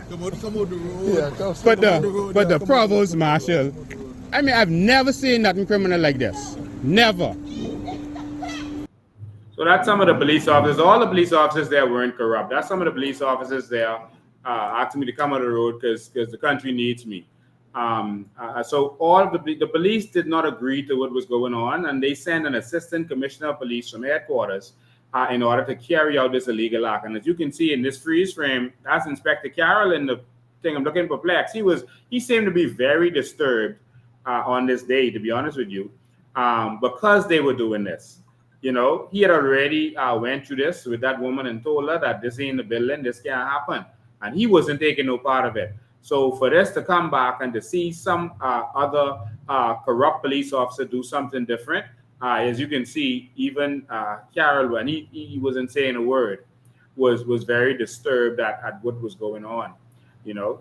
Lincoln, it was so hard for me to control my emotions. I witnessed as children and a teenage young girl was being put out of their living accommodations, knowing that the location was the wrong address. They were crying. These are our children, our Bahamian children, our Bahamian citizen. If I was angry, yes, I was angry, and I will continue to be an angry woman for my country until our country is restored. I will continue fighting for this country.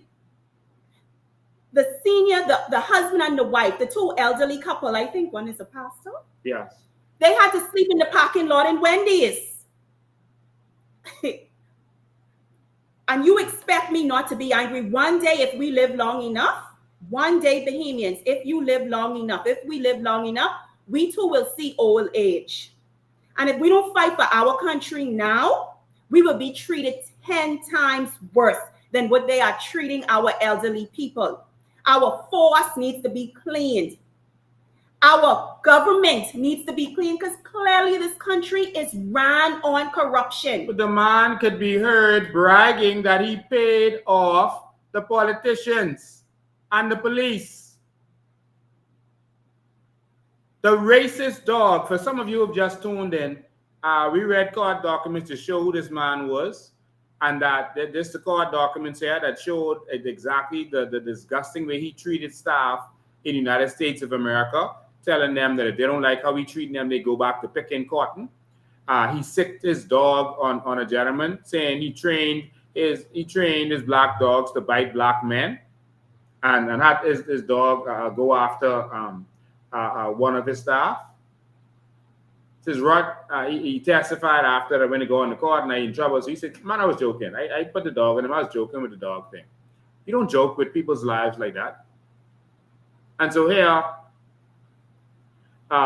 he further testified that it was his experience that black people are more afraid of dogs than white people, and that this was a discussed fact amongst people at his home in the Bahamas. Thus, according to Rodney, his remark was merely a joking reference to plaintiff's unreasonable reaction to seeing the dog. Unreasonable.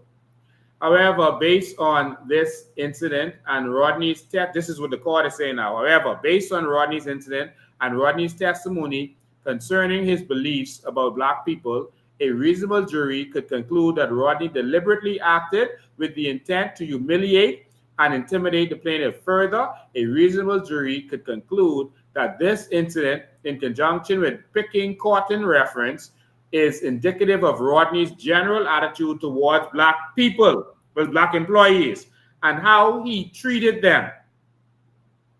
This how this man was treating black people in America, and he come here treating black people worse and got the black police, the black prime minister, the black commissioner of police, the black courts doing his bidding.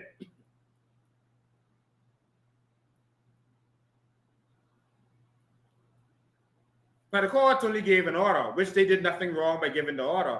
But the order is for a different building because he don't own this building. He bring documents for a different building and pass it off as this one.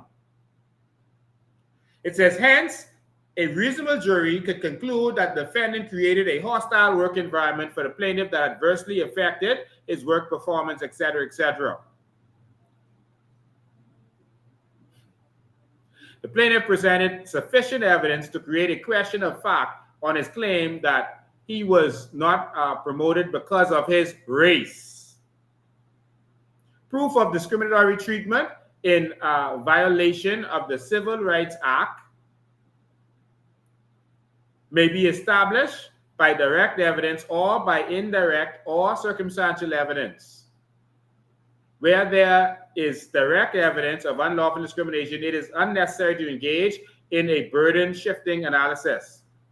Direct evidence is evidence that, if believed, requires the conclusion that unlawful discrimination was at least a motivating factor in the employer's actions. However, where the adverse employment decision could have been based on both legitimate and legally impermissible reasons, a plaintiff in a direct evidence case must prove that he or she was qualified, etc., etc. All right? They talk about the comment of refuse to take orders from a black man and all this other stuff that went down. This is a racist pig. I'm not going to say this any differently. Please excuse me. Because when my people are being treated like dogs in their own country by their black government, who's supposed to look out for the black people, this is what angers me more than anything else.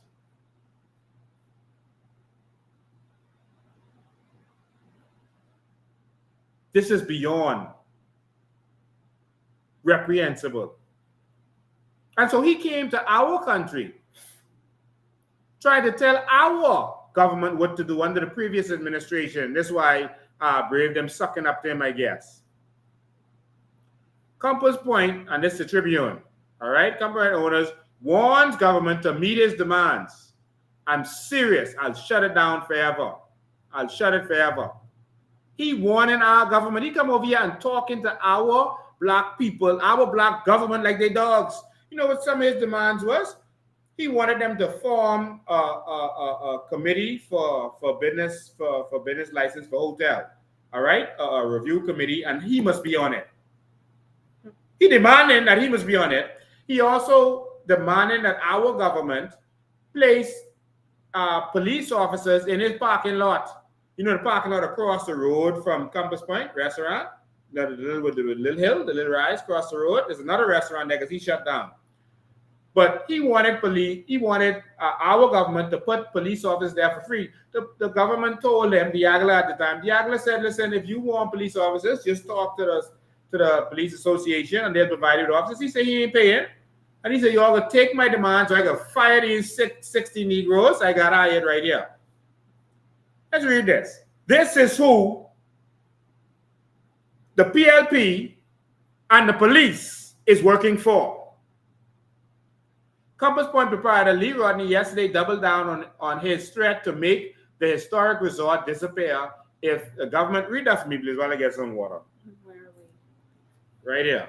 The historic resort disappear if the government does not take credible steps to improve the ease of doing business. Mr. Rodney told the Tribune he felt his demands were reasonable given the Free National Movement's reform promises on the campaign trail. He suggested the government has not acted in good faith on those promises and further threatened the dismissal of properties 60 employees on or before the next general election if we do not have legitimate discussions. Mr. Rodney said, at very least to make some changes, legitimate changes, then Compass Point will start the process of disappearing on or before election day. Quite simply, he continued, I'm serious if there is not at least legitimate consideration to making changes, the business will be gone. Not sold to another sucker, but gone. Mr. Rodney took out a full-page advertisement in the Tribune on Tuesday, detailing his anger over the perceived inaction by the FNM administration. Mr. Rodney purchased Compass Point as part of a 4-member consortium after it was shuttered from severe hurricane damage in 2004. The ad details an appeal for the establishment of a small group to compile recommendations for amendments to existing laws and regulations, with the inclusion of Mr. Rodney as a participant alongside a government representative as its chair. The FNM administration... All right, I don't want to go over that. So, in other words, he wanted recommendations for amendments to existing laws and regulations with inclusion of Mr. Rodney as a participant alongside a government representative as his chairs. So in other words, you put me on this board, I come in and I take in control because you're all just black people who don't have no sense, and I got to be on this board to deal with hotels. This is the man coming to our country and telling the government. And this is who Philip Brave Davis running behind. You see that? He making demands. He coming here and treating us like Negroes on the slave plantation. And they will sell their soul for $1. Philip Brave Davis is like Stephen from Django, sucking up to this racist. Guess what he was demanding of our government? So while the Aguilar stood up to him, Philip Brave Davis is cowering to him.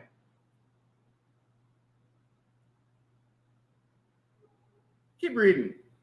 The FNM administration promised voters that it would be the leaders that made all changes possible to make it easy to run a business in the Bahamas. The Compass Point owner believed that promise, the advertisement said. For the 2 years the FNM has been in power, the Compass Point owner has made what he thinks is a simple request. It continued, if the leadership of this country resorts to publicly distorting this request into derogatory statements, the owner of CP will not respond. The CP owner, Compass Point, is not interested in making this a public spectacle. He is not running for office. He simply wants to make some positive changes that will benefit everyone in the Bahamas. So the positive changes is you form this hotel body and you put Rodney on it. Lee Rodney. Rodney's his last name. You put Lee Rodney on it, and that's the positive change. He must be in charge. He must come to this country and be in charge. And if you don't do that, he can take action. Keep reading right here. Yesterday, Mr. Rodney told the Tribune he explained his motivation for the potential shuttering with the staff 3 weeks ago. There's a lot of improvement that can be done, Mr. Rodney continued, with how regulations can be done. The resort and its restaurant gained notoriety through the Compass Point Recording Studios, which has hosted such talents as Lenny Kravitz, Celine Dion, Bob Marley, the Rolling Stones, and Jimmy Buffett. Now, do you think Bob Marley would condone of this nonsense? Bob Marley would never go near the Compass Point with a racist like Lee Rodney owning that, treating Bahamians the way he is and treating American black people the way he has treated them. Mr. Rodney is the president of Detroit Forming, Inc., a family-owned business that designs and manufactures rigid plastic packaging. He told Tribune Businesses shortly after acquiring the Compass Point property in 2006 that he had been visiting the Bahamas for 20 to 30 years, visiting once a year since the 1970s. Mr. Rodney was accused of racial discrimination nearly 2 decades ago by a black warehouse worker at the Detroit-based factory. Former employee Darrell Hall testified that Mr. Rodney told workers at a shift meeting they could go back and pick cotton if they didn't like the way he ran the company. The Michigan Court of Appeals felt the evidence was compelling enough to send the case to trial. However, Mr. Rodney said the claims leveled by a former friend were ultimately dropped. Mr. Hall also claimed Mr. Rodney said his dog had been trained to bite black men. Yesterday, Mr. Rodney explained to the Tribune that he was being sarcastic at the time and making a joke that referred to the racist generalization that black people were more afraid of dogs than white people. He noted it was a phenomenon commonly discussed in the Bahamas and widely held to be true. However, it was poorly received and used as evidence to bolster Mr. Hall's claim. He was denied a promotion due to his skin color. I thought he was my friend, Mr. Rodney said. I had worked with him for more than some 15 years. We loaded trucks together. He was being recommended to me for termination for doing a poor job. I was trying to meet with him to discuss how severe the claims against him were. Damn lying, trying to backpedal. Let me go back to this. There's something else I want to pluck out here. I want to see what he had to say when they said that statement about him. Let me see. I blow this up so you could see.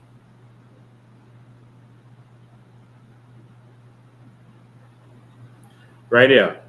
When they confronted Rodney about the racist remark, this is what Rodney had to say. He said, well, I have, if this is a racist remark, I'll stand by it in court.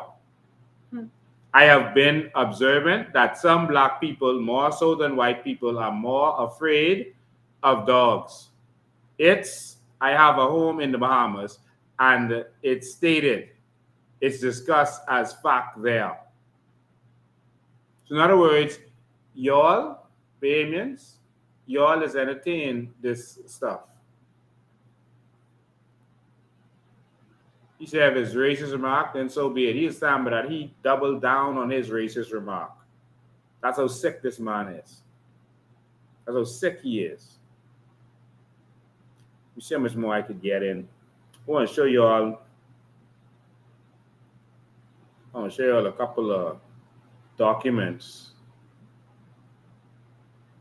All right, I'm show you a couple of documents. So this document, the document that was presented clearly was not the documents for the buildings in question. All right, I'm going to show you all some documents. Hope you all can see this good. This right here. Okay, wait till it comes on so I can see if y'all can see it good. Otherwise, I'll screen share it so you can see it properly. All right. Let me see how that look on the screen. Well, I think I better screen share it. Yeah, you can't see that really too good. I want to make sure you all see this good, all right? So, hold on. Make sure you all can see this good. Still.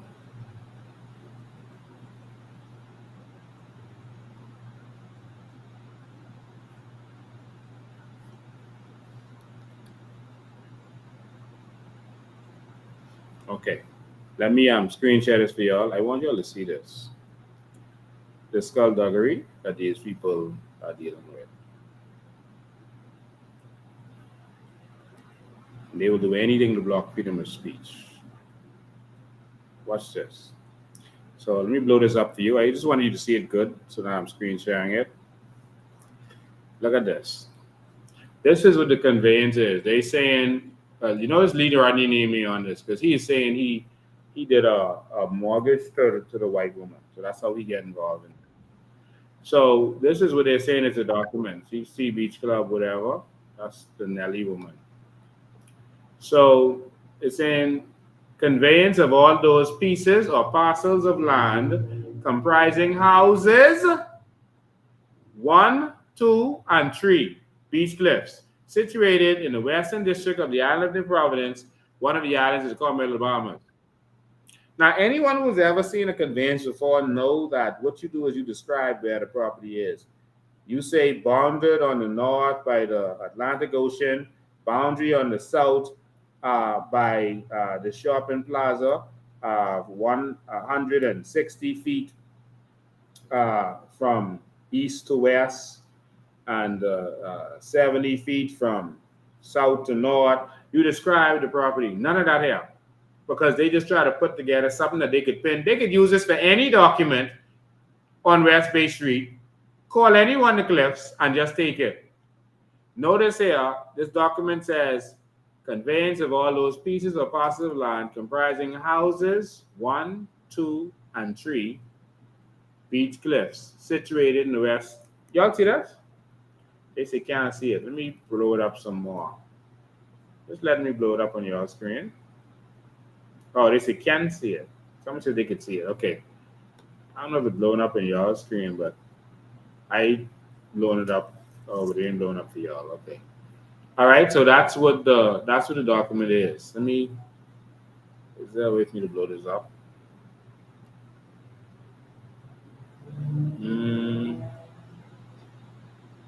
I want to blow up so y'all. Anyway, that's the document. All right. And so.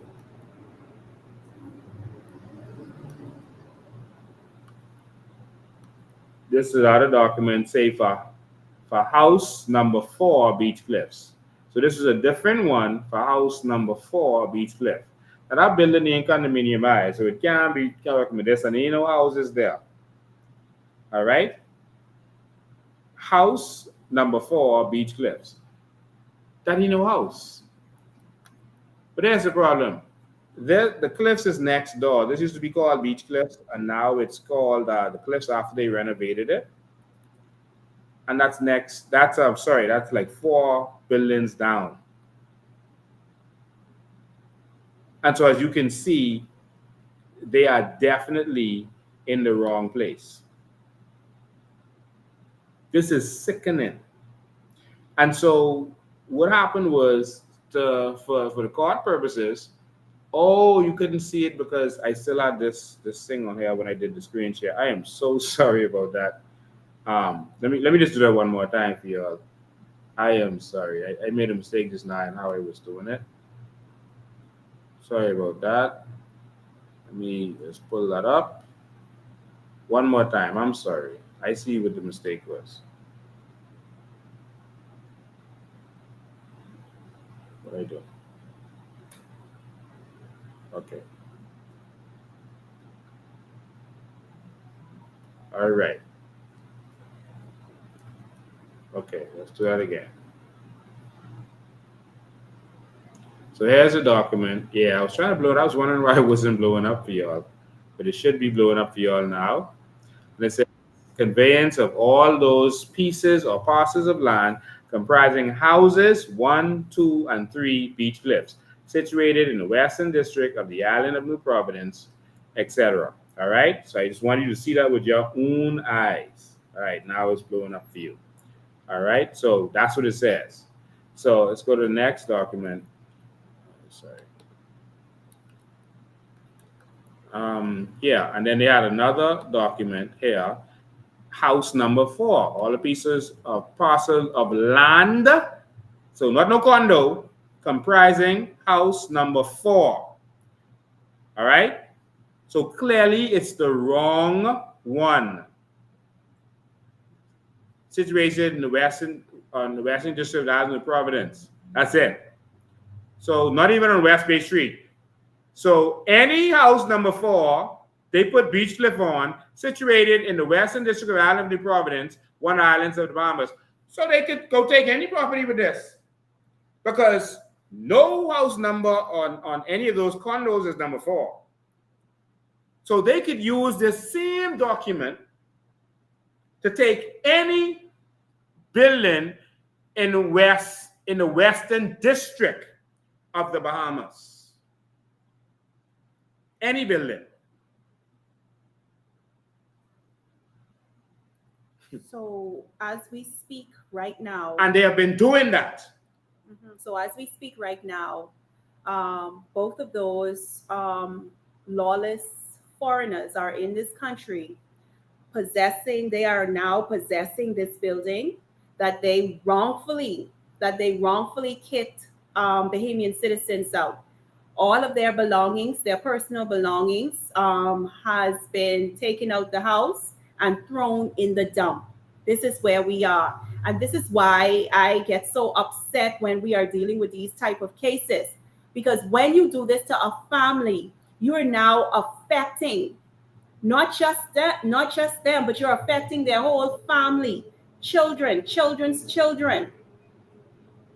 This is why our country is so behind. And what persons fail to realize, Bahamians are proud people. Even when we work in this country, we are not being paid what is rightfully ours. A lot of persons are owed money for the job that they have done. This is the Cliffs. This 4 buildings next door. And so that's the actual document. I have an actual court document where these people were trying to steal, and the court ordered that they be arrested with these same properties that I questioned. It was owned by Caves Limited, and they formed a fake company called The Caves Limited and used that to try to steal these properties. I have the documents here, but we've been going so long and I want to open the phone lines, and I'll show you. If you want me to, you can tell me to show you, and I'll just show it to you. You know I got the documents. And so these same people were named. One of them was 90 years old, and they were trying to steal these properties in the Western District from black families, and they were ordered jailed, told to get off these black people families. It's court order. I have it.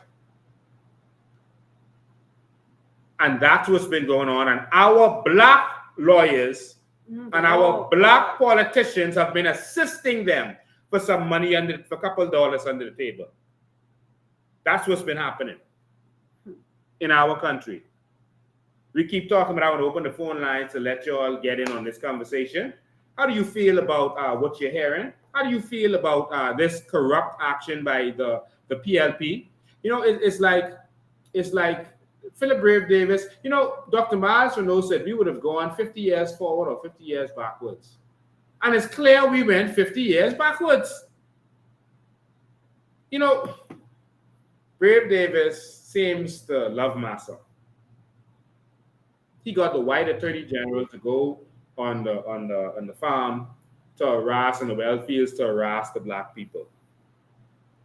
He used a white police officer. I'm convinced now that Carol is not racist, but it's just ironic that they use, of all the police officers that they could use, could answer it. Okay, phone is ringing. Sorry, I had it on. Do not disturb. Okay, it's fixed now. I get to it right now, Paul. Let's hold one sec. Of all the police officers they could use, they chose a white police officer to head that up.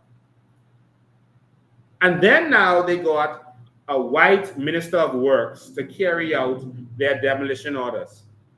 and to come out there and to put posters up against the Bahamian tour in the well fields. Is this the PLP? This can't be the PLP, what we were so proud of, standing up for the black people in this country. What has Brave Davis done? What has Chester Cooper done? Chester Cooper selling out the whole country, especially Exuma, to any foreigner who would come. And they calling that progress. While he's selling your news. Oh, he ain't so proud of Chester. He's selling everything.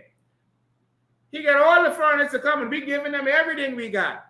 And what do we get? Jobs. Oh, Chester, you was a good Stephen from Django. All of us could be working for a foreigner.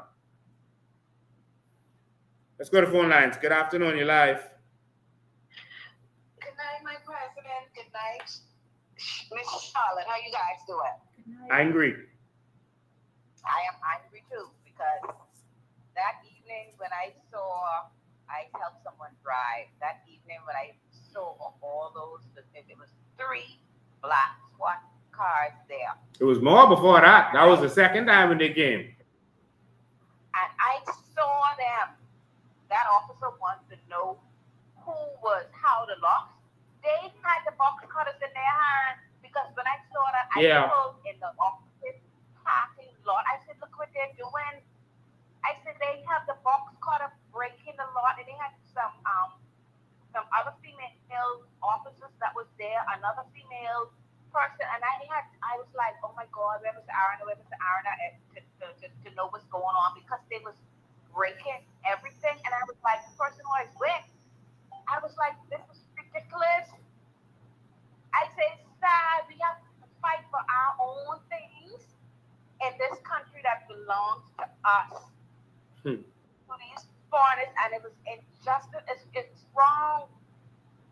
Bahamians need to wake up to fight for a new Bahamas because this government does not care. That's why so many cases are still in court because as the average Bahamian, they don't have the money to be back in court and they give up. Yeah. And that's the sad part about it. Yeah. Then people disappear. Like I tell Bahamians, y'all is doing wrong. If you own a property and you have your documents, you don't take that person in court who's on your property. You do whatever you have to let them prove. But we do it the opposite way. They go ahead and put the person in court and the documents disappear and they be back in court, left, right, and center. That happened because that happened to my father. Wow. Documents disappeared and papers was in court from 1992, and this is 2024, and that matter is still existing today. Stop him from developing it from 1992. So, person said that Lee Rodney said that black persons don't deserve that building. They're selling it for $10 million in the video. I was saying 5.5 million. But it's 10. They have a sale for $10 million, and they are paying off whoever they have to pay off, apparently, to get this done. All right, that is too good for black people to own. They have the big sign, the big canvas sign on the side facing the water for sale. They already have it there. That is for sale. Thanks for your call. All right. So also look at this, y'all. So the surveyor did an actual report. This is the surveyor report, right, on the building. Surveyor inspection report on the building. And that's the surveyor, Clement Albury, right, and associates. So the surveyor did the report, and he said the 2 properties are the Cliff and Indigo. Based upon my inspection, these properties are 2 separate properties supported with concrete wall. The Cliff is numbered 454. Indigo is numbered 554. From my professional experience, there is no question that these properties are not the same. Please note the survey report was conducted based upon the Land Surveys Act 1975, the Land Surveys Regulation 1975. So the surveyor, the licensed land surveyor, number 069, did a survey report and said, no, there is a mistake here, and it's clearly not the same property. This was shown to the police. But corruption don't care about facts. And this is the surveyor, he showed the land and he showed the differences in the property. He showed where one was and where the other one was. And he showed where the mistake clearly was. All right? He showed the picture of one, this is the brown one next door, and he showed the picture of the other one. This is his surveyor report. But you didn't police care, but remember in the video where he said, here's the map. He showed them and he showed them the surveyor's report. They couldn't care less about no report. They wasn't worried about that. Report? You come to get paid, you talking about report? That's how I feel. That's what I feel they thinking. He also showed it here. One is 554, property known as Indigo, Warren Arena, here, and property known as the Cliffs, 545. This the licensed surveyor's report. And those crooked, corrupt police officers went there. Assistant Commissioner Thompson and others. All of the superintendents, chief superintendents, inspectors, everyone else who's been there say, but this, it's the wrong property. They send the man from headquarters, say, we don't care. You only get in the way of our situation, whatever that situation may be. 803-5995 is the number. Call us and tell us what you think. How you feel about this whole thing? 803-5995 is the phone number. Let me make sure to see still on silent. 803-5995 is the number. Call us in. So the volume should be up. Oh, the ringer was down. I'm sorry. You can call now. The ringer was down. I don't know. It wasn't on silent, but the ringer was just down. Okay. All right. We missed a couple of your calls, but call us now. 803-5995. You can WhatsApp call or regular call on that number. How do you feel about all of this skullduggery? The embarrassment of the police and what they did. Now, Arna could just go back in that building right now, but his problem is that the police are so corrupt. The police enforced something, the unenforceable. Again, for anyone who don't understand, you cannot have an order for house number 1 on Blue Hill Road and then go to house number 4 on Blue Hill Road and say, yeah, but we have an order. It don't matter that this say house number 1 on here. We to house number 4 because this is the house we want, and we doing the order on this one. That is so utterly stupid and ridiculous. Like, I've never seen something so mind-blowingly idiotic. And it shows why crime is out of control in this country. And they're doing this for a racist, a known racist from America, who came to this country making demands of our government. Oh, you all ain't calling today. 803-5995. You don't want to call in? You don't want to talk? Or you want me to read comments? Say, come, y'all call. I want them to hear y'all. I want them to hear how y'all feel about this nonsense. I want them to hear y'all voice. I know you might be watching on the phone that you got to call on, but yeah, just call and then go back to it. I want them to hear your voice. What do you think? Or y'all cool with this? Just let me know, because I'm not cool with this. 803-5995 is the number to call us in.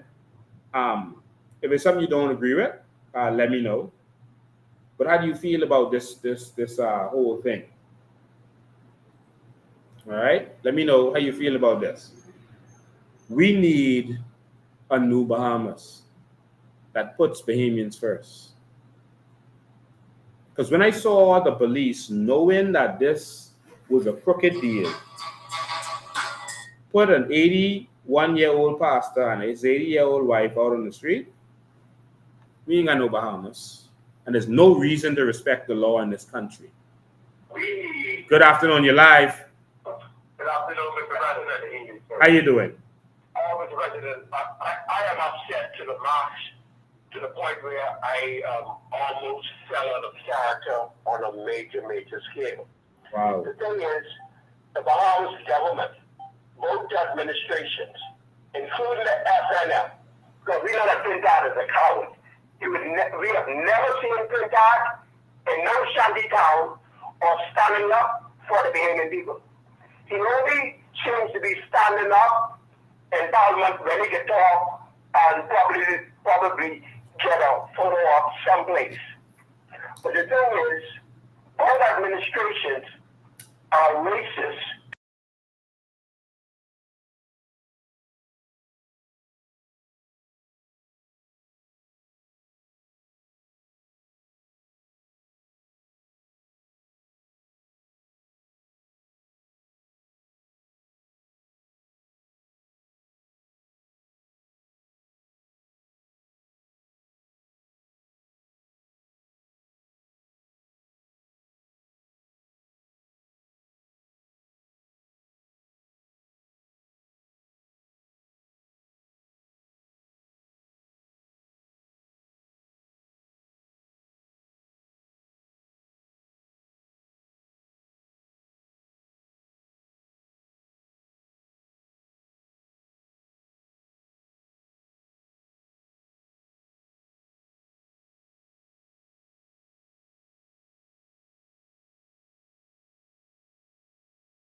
Yeah, I see Ramaka.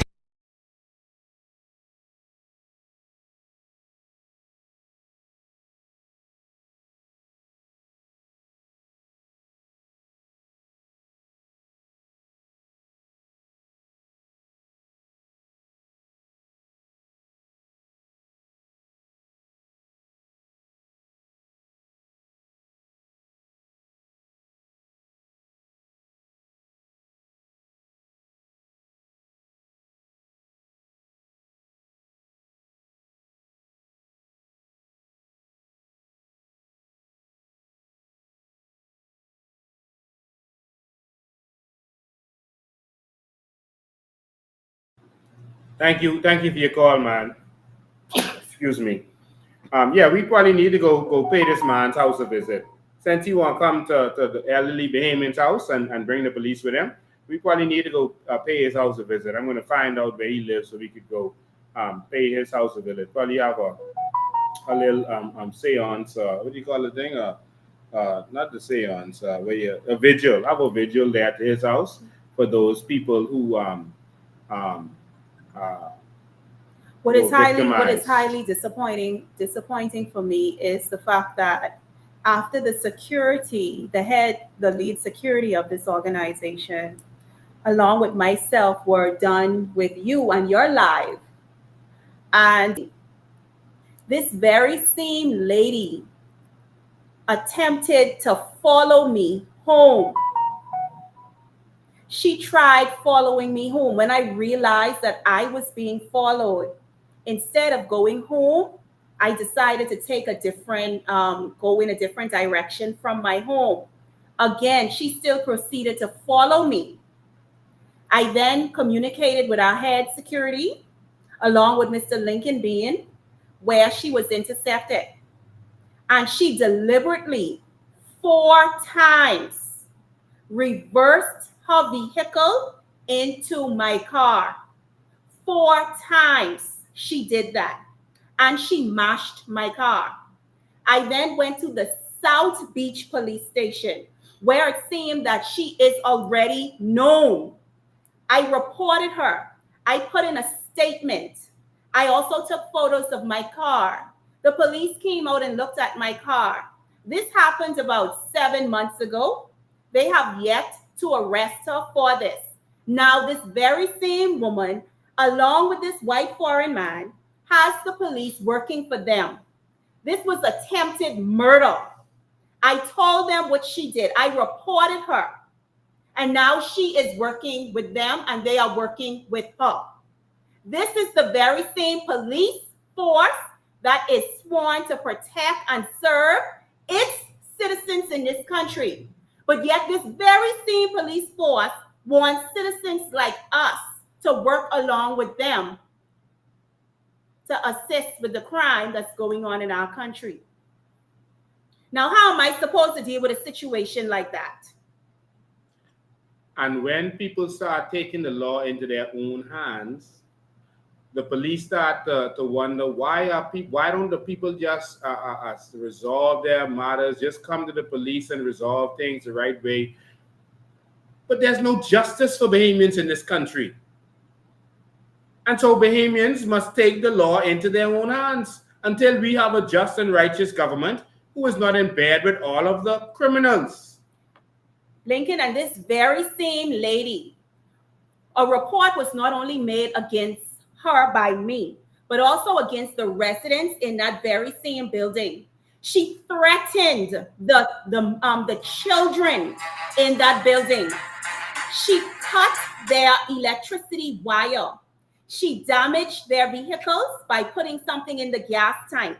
All of this was reported, and yet nothing came out of it. Nothing. Good afternoon, you're live. Nothing came out of it. Bahamians, this lady is literally a terrorist in this country. She's a terrorist. And the police are working with her. I'm good. How you doing? All right, sir. Man, some people trying to take some property from me, man. Okay. You see, I'll meet with you so I can tell you. Okay, call the office and they'll set up an appointment for you to see me. All right, then. 804-4264 is the number. 804-4264. Because they have my schedule. All right, sir. I still get all this name and everything. All right, no problem, my brother. There was a time when I could just take the calls, just run and go, but there's too much people now, so I have to organize it because it's overwhelming now. That's no problem, sir. All right, my brother. Yes, so this lady is actually known to the police, but like every other criminal in this country, it seems like they all have the police in their back pocket. And that's fact. No sound. I think that may be old. We should have sound now. I don't see why we wouldn't have sound. So ladies and gentlemen, and that brings us to this Shane Gibson situation. Shane Gibson has filed a criminal, and we're not backing down from them, has filed a criminal libel lawsuit against Charlotte Green. I'm not going to be quiet. All right. He's filed a criminal libel lawsuit against Charlotte Green. That's Shane D. Gibson. Shane Gibson, who had to resign as a minister in this country over the Anna Nicole Smith scandal. Over Ingram saying he had the receipt for the Rolex watch. And other things that went down. That's Shane Gibson. Shane Gibson, in order for someone to defame you, you have to have a good reputation. That's the law.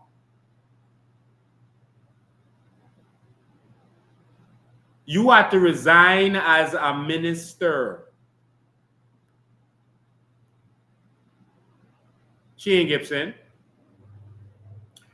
But ladies and gentlemen, I'm so glad that Shane Gibson did this nonsense because what's going to happen now is we're going to be able to subpoena all of the files of National Insurance because they're not putting out the files. They don't put out what they're supposed to put out. And we are going to subpoena every email, every phone call, every text, every single document. So bring it on, Shane. We can subpoena everything. Everything. But Shane, I didn't know you were this petty. I couldn't even imagine that you were this petty. I know that, when I was in the Asian village dealing with the cool thing, the Asian man told me that they were going to go after us. And they said me, they were going to try to trump me and do like how they doing to Trump and just try to frustrate me because I wouldn't take their bribes. But Shane Gibson, you realize, wouldn't the police computer on you? Do you? I don't think he knows. And see, this country is so corrupt. They feel like they could just slide out of anything. Well, we are not our parents or our parents' parents. Corruption and what is it? It's not going to scare us. It's not going to push us back. We know how the system works. We know who is in the back pockets. So I really don't want to know about you, Shane, but I want to know about NIB and what y'all been doing with our money. So thanks. We can subpoena everything. Everything. So we went to CID last week because they called and said that Shane had made a criminal complaint. He filed a report against Charlotte. So they said, come back in Monday at what time? 12? Mm-hmm. So anyone who wants to come to CID with us, you're welcome to join us.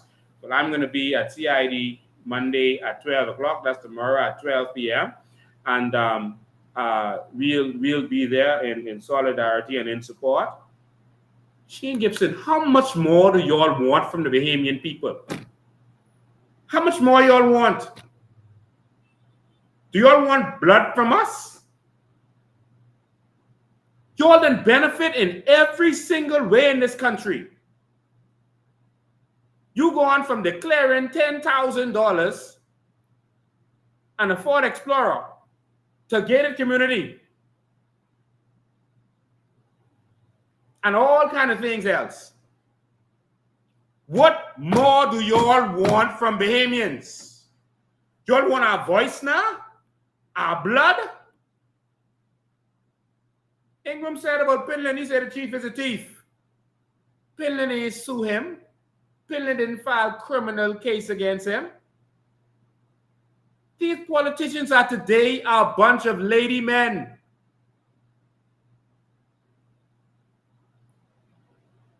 They're a bunch of cowards, soft, using the police for their bidding.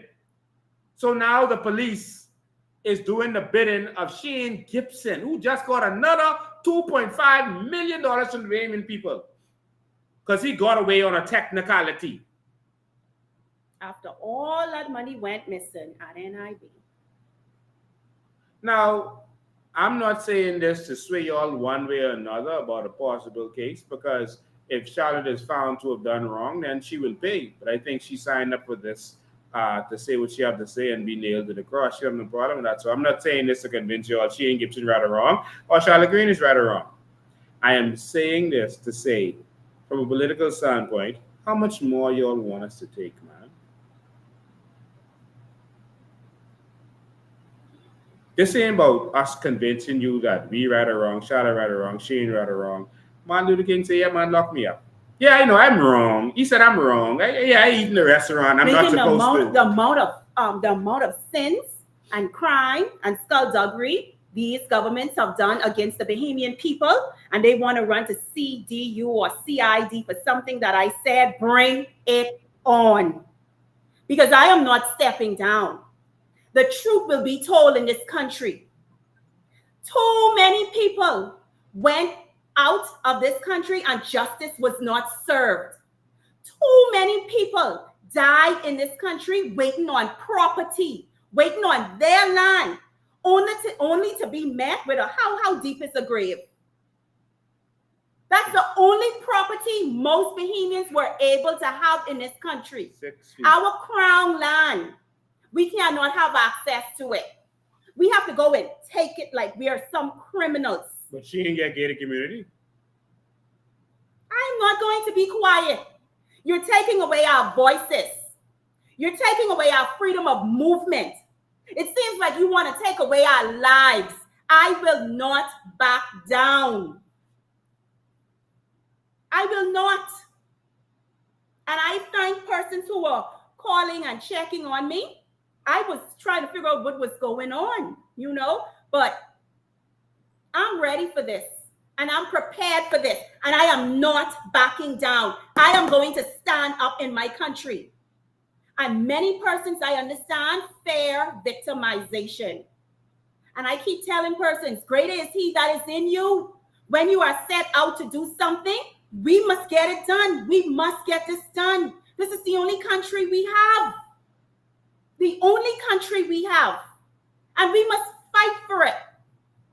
And I hope persons are not coming on every Sunday just looking for entertainment. This is a serious thing that's happening in our country. If it can happen to one, it will happen to all. We have to get together and we have to declare and decree over our country.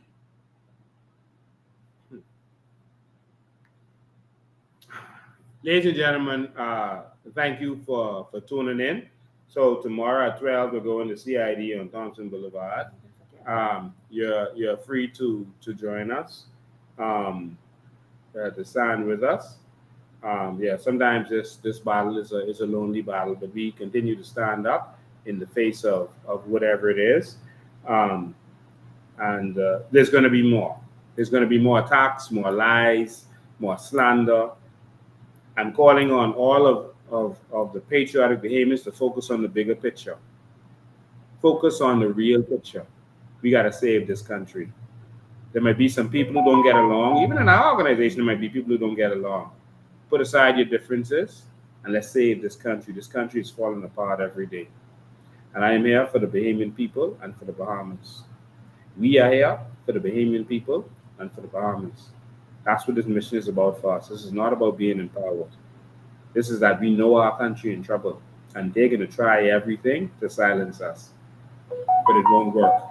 Just stand with us, all right? Remember to buy your raffle tickets. You can actually get it online. In fact, while we're online, let me just quickly show you. I like to make sure you could see how to do what you need to do. No excuse. This is very simple. Just go online to get this done. Online is very easy. You can support the movement. You don't have to come to the office. Everything you need to do, you can do right on our website. Why is convention just coming up as the first thing? Why is coming up there?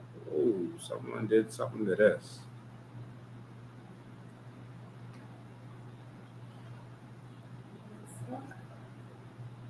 Okay. Okay, you can go right on our website. Hold on, let me check something quick. We have too much cooks in the pot. You can go to you can go to our website, and you can go to our website and you can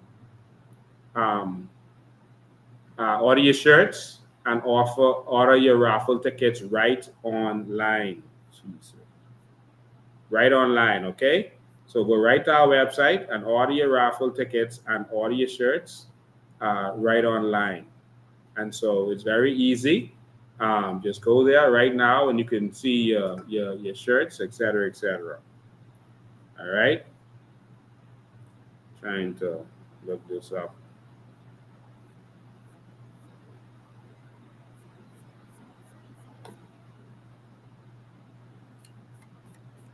Yeah, so just go there, and the first thing that'll come up when you go to coalitionofindependence.com right now is the shirts, and you can also click on raffle, and you will see the raffle tickets. All right, you can see all of those things right there.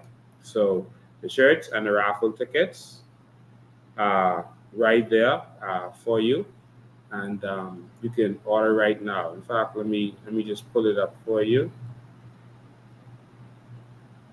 Let me just pull one up for you. There we go.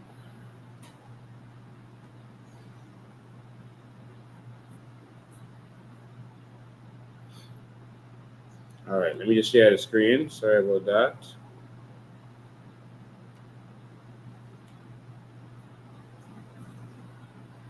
All right, so if you go here, it's on the raffle page. Up top here, it's on the raffle page.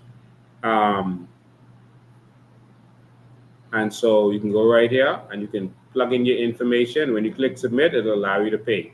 So as simple as that. You just say whether you want a book or you want tickets. You just say how many books or tickets you want, put your name, your phone number, your emails, we get back in touch with you, and you press submit. All right, and then it'll redirect you to use your credit card to pay. See how easy that is? This is the 21st century, man. And then they will, once that is done, then they will write up your tickets for you and then get your tickets to you. All right, so You don't even have to come in. And so with the shirts, you can pre-order your shirts right here online also. And you can just click on the information the same way. Select your size, how many shirts you want, your name, phone number, email, click submit. It'll let you pay, and then you're good to go. These are limited editions, so we have a limited amount. Everyone ain't getting one of these, so you got to order now. You got to pre-order, and they're on the way. All right, so as simple as that. Don't forget to come back to our website and click on documentaries to watch our documentaries. A lot of people have just started supporting us. They don't even know about the history of the Coalition of Independence. All of the documentaries that we have done are right here. You can just go to this page and pull this up, and you can see the documentaries from the first one about the San, Aragonite, etc., to all of the other ones. My internet is moving slow right now. To all of the other ones, it's right there. And so there's land pirates, where they were stealing all of our land. So all of the documentaries are there. So Land Pirates Part 2, all of these are very serious. And so Oil Wars, where we talked about the oil. So everything is right there. So pay attention to this website. A lot of stuff is here. If you want to see our vision on certain things, you can come see our vision on education, tourism, energy reform, good governance. So a lot of things are here. Go and explore the website. Vision 2025, a lot of the stuff is right here. All right. So you can come right here and see Vision 2025. The vision to evolve from a nation of workers to a nation of owners. All right. So it's right here. We did this actually. We were not a party when we did this. So the things we put in there was not, some people say, oh, they just saying this for politics. They just want to win. So they offered $100,000. No. When we said this, we were passing this to the present government to show them what could be done, how we could go from to benefiting from our natural resources, and how everyone could get a benefit. So we weren't even interested in politics when we did this. Sovereign Wealth Fund. So a lot of stuff is here. So pay attention and come get information. And you can contribute to it if you want to. So all of that is right here for you. So thanks to all of you for watching. We appreciate you. Is this still sharing screen? What's happening here? Okay, still got us on the small screen. I don't know what's going on. But thank you for tuning in. We love you. We appreciate you. And come in this week. Sign up if you haven't signed up. And make sure you're part of the movement. If you want to sponsor us for the convention, we're accepting donations. You can come to our office, or you can go online and do so right now. Thank you. We appreciate you. We love you. God bless you.